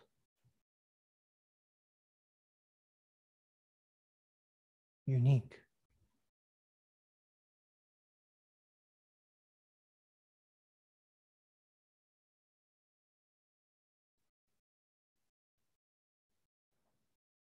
And with the intention to ground yourself as you exhale, allow the body weight to sink down into earth.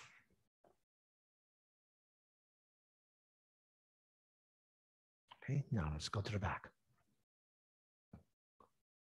There's always subtle tensions there. Now, from the back of the neck, sweep down the back of the shoulders and the shoulder blades. See if you can feel the subtle rise and fall following the rhythm of your breath. If you can feel that, that means your shoulder areas are relaxed.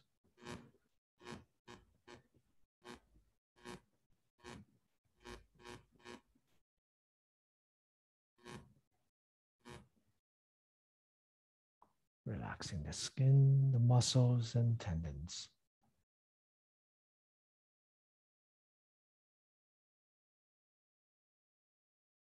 Now follow the exhalations, relax down to the mid-back area.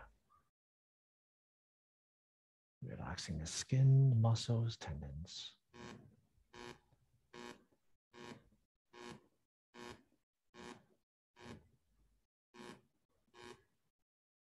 And then exhale, relax down to the lower back. And then feel the buttocks. Now you can really feel the presence of the body, the sense of weight, grounded, rooted into the seat. At this time, just to make sure the access point is there. We're not leaning one side or another. Now we sway the body from left to right gently, front and back, allowing the swaying to come to a stop by itself. Finding that center access point, and then relaxing to it. Front and back as well. So what you want to do is back is completely upright. Each vertebrae of the spine gently resting on top of the other, stacked, effortless. And the bodily weight is grounded. Continuing, relax the hips, thighs, and knees.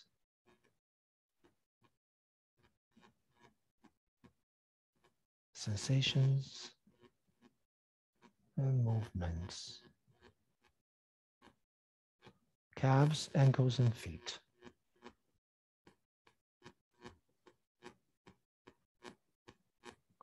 And now feel the base of your posture. Grounded, connected.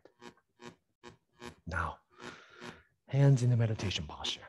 In the Chan tradition, left on top of right, palms up, resting on your lap, thumbs gently touching, forming an oval shape. Very gentle, very natural. It needs to be supported on your lap. So you can put towel, you can put something so that your shoulder muscles do not tense up but are relaxed.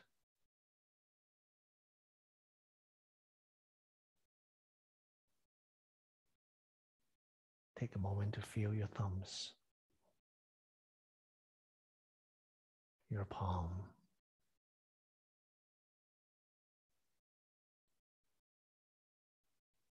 Now, body is relaxed. Now come to the heart. How do you feel in the moment? Should be pleasant. But there's also other feelings. There's a feeling of contentment, being at ease.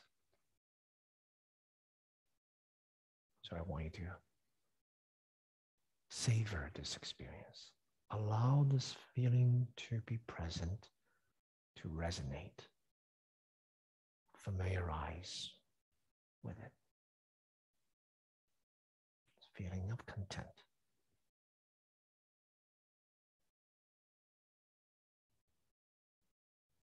Body relaxed, heart content, needing nothing from the outside. Naturally, this is a state free from grasping and rejecting.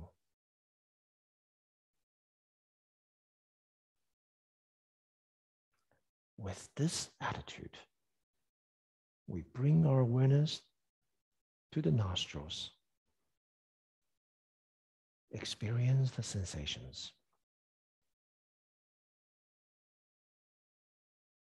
Pleasant, content.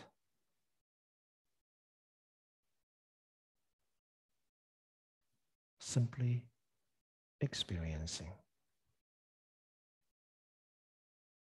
Cool as it comes in, warmth as it goes out. But there's also other experiences. The silkiness of the breath as it comes in, smooth. The coarseness as it goes out.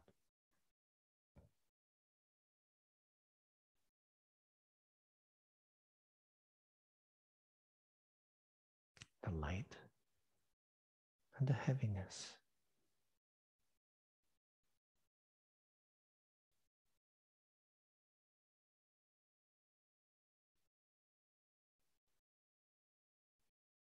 The key is experiencing.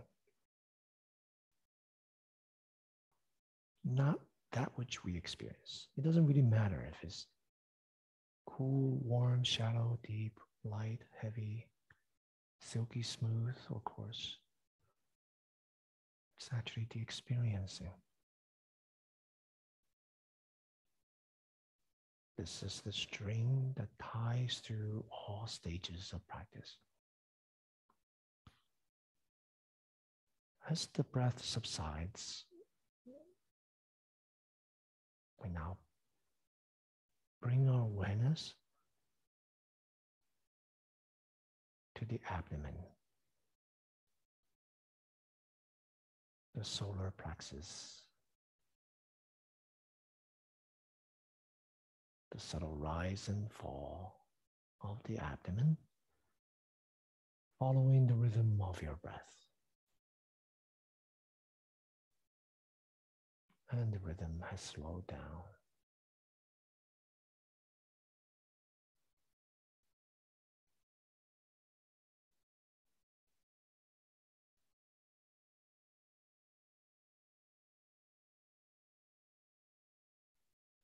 Take a moment to experience this. How does it feel?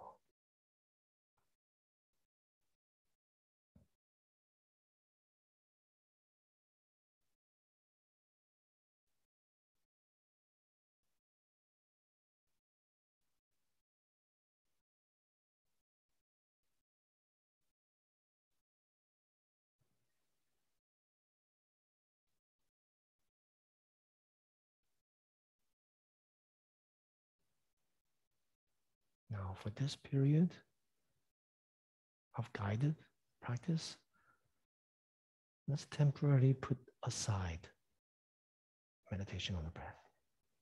for now. Experience the connectedness, groundedness to earth,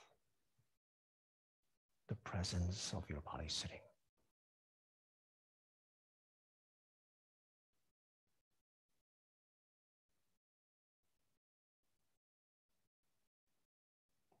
Energy is not in the head at all. It's completely grounded.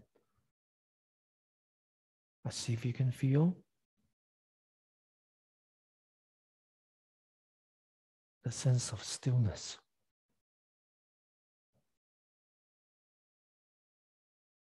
Motionlessness of the body.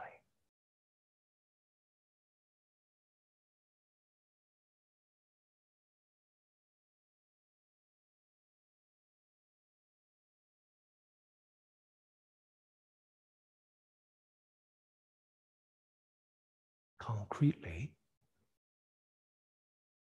is the consistent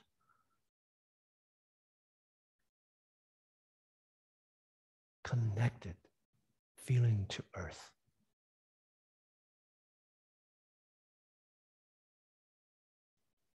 Your cushions.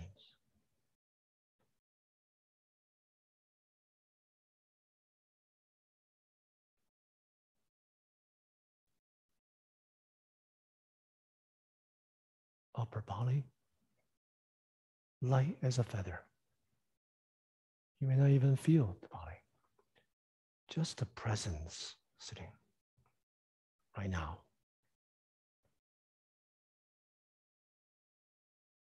The key, again, is experiencing.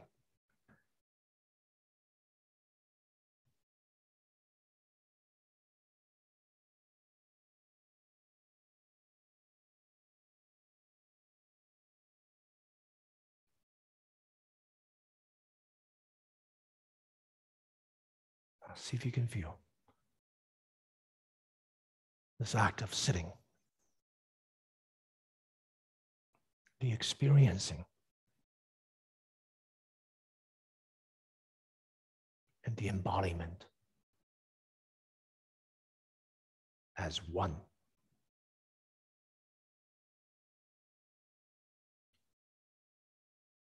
Still, at the same time, wakeful, clear.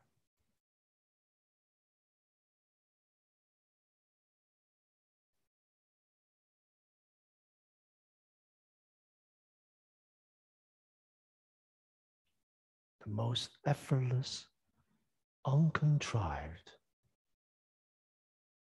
essence and function of our being. Embodied experiencing, where the sitting, the present moment, and the experiencing are one.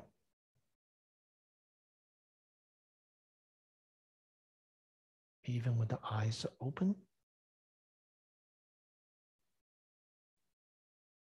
this method continues. The most uncontrived, methodless method.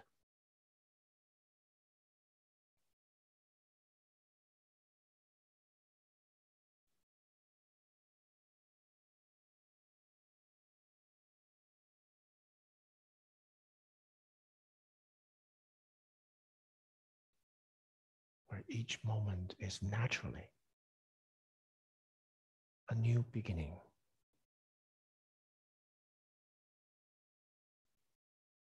Fresh.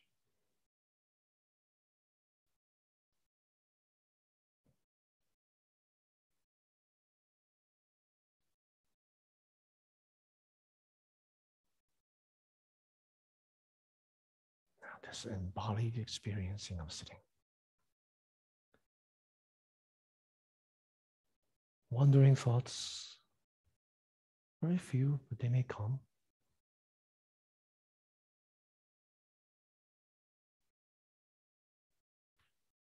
Where did they come from? Where did they go? I want you to look into that. No words, no language, embodied experiencing. This open curiosity, questioning. What is it?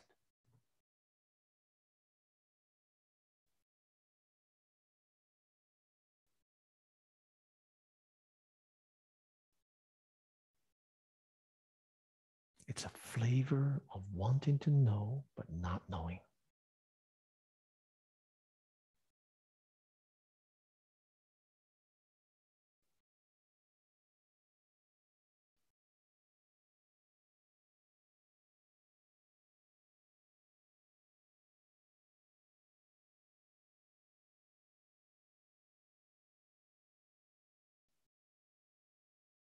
What is it?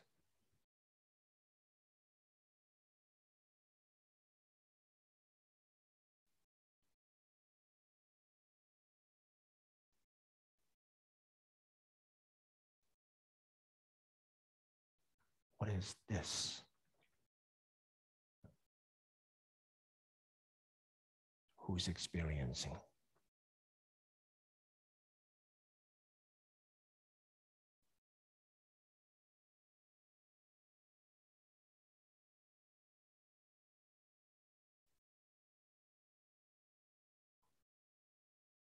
Questions come up, answers come up, put it down. It's raw. Undivided. Wonderment.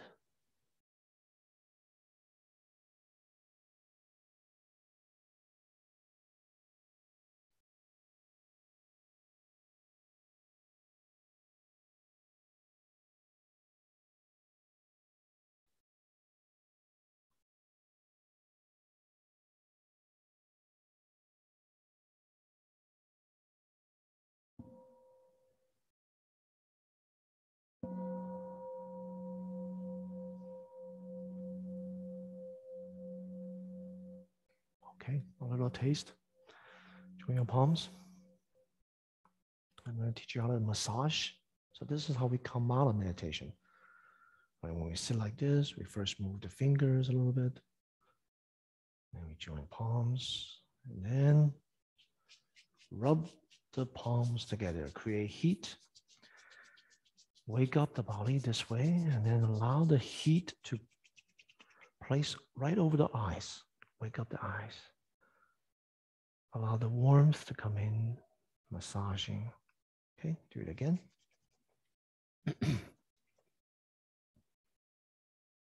Eyes, and then the whole face. Place over the whole face. And then the eye sockets, use your knuckles to massage around the eyes. And then use your fingertips to massage the scalp. If your legs are painful, you can loosen them, but still massage from the top all the way down. Don't go to the legs right away or the painful area. Relax the posture and still start with the top. You can squeeze your earlobes a little bit. Massage the forehead, scalp, neck, muscle squeeze, joints rub. A more detailed instruction of this, and also the progressive relaxation, it's actually available on YouTube.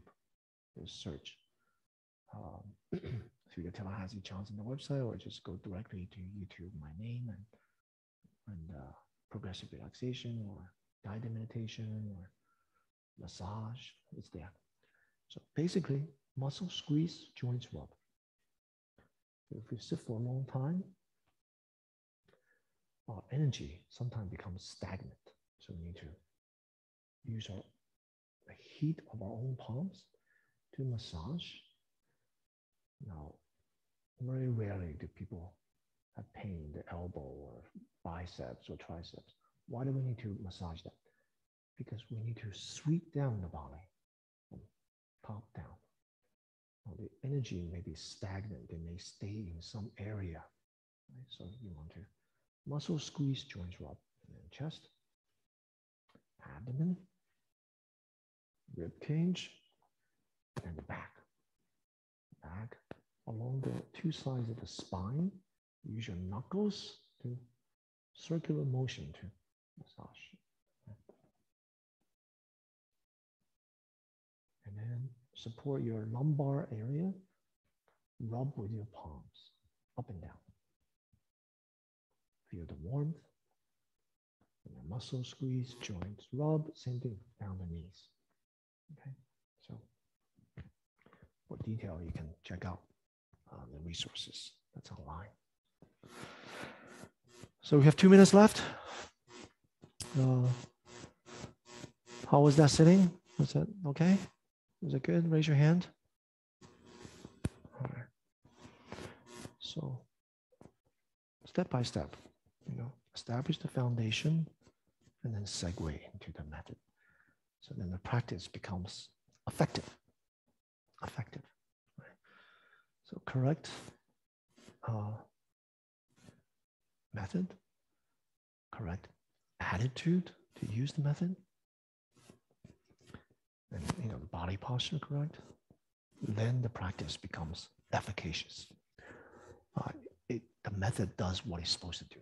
Otherwise, if we don't massage, we don't stretch, we don't relax the body, coming off the street, we just bring whatever clutter, angst right into the meditation.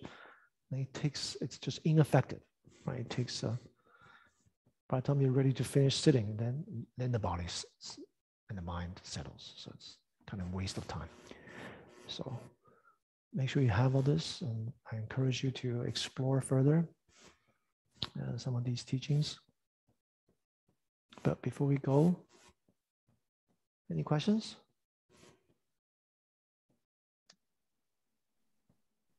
Yes. I have a quick question I've always wondered about. What is the meaning of putting your hands in that mudra? So in the Chan Zen traditions, the left is on top because our heart is on the left. So sometimes when the pressure, when the body is completely relaxed, you may feel like the hands are heavy or something. So we don't want to press down the left side. So everything flows freely. The blood flow connected to that is the energy flow, the chi flow. So left on top. 2 thumbs touching to make a connection. Energy, chi, flows in circular motion. Right? So making that connection will bring the warmth to the body. Right? So in India, where it's very hot, right? So they do this. Why? If you make the connection, you start to sweat. So if there's too many connections, the energy flows freely and the body heats up. So in very hot weather conditions, you should just sit like this, right? Maybe make one connection, just the fingertips, like that. Now, conversely, in China, Korea, Japan, some places are really cold. So sometimes you see people like this. They don't do like this. They close up. They close up like a fist. Why? Connection, cold. Heat. Yeah. So there's a kind of logic to that. Yeah. Nothing mystical.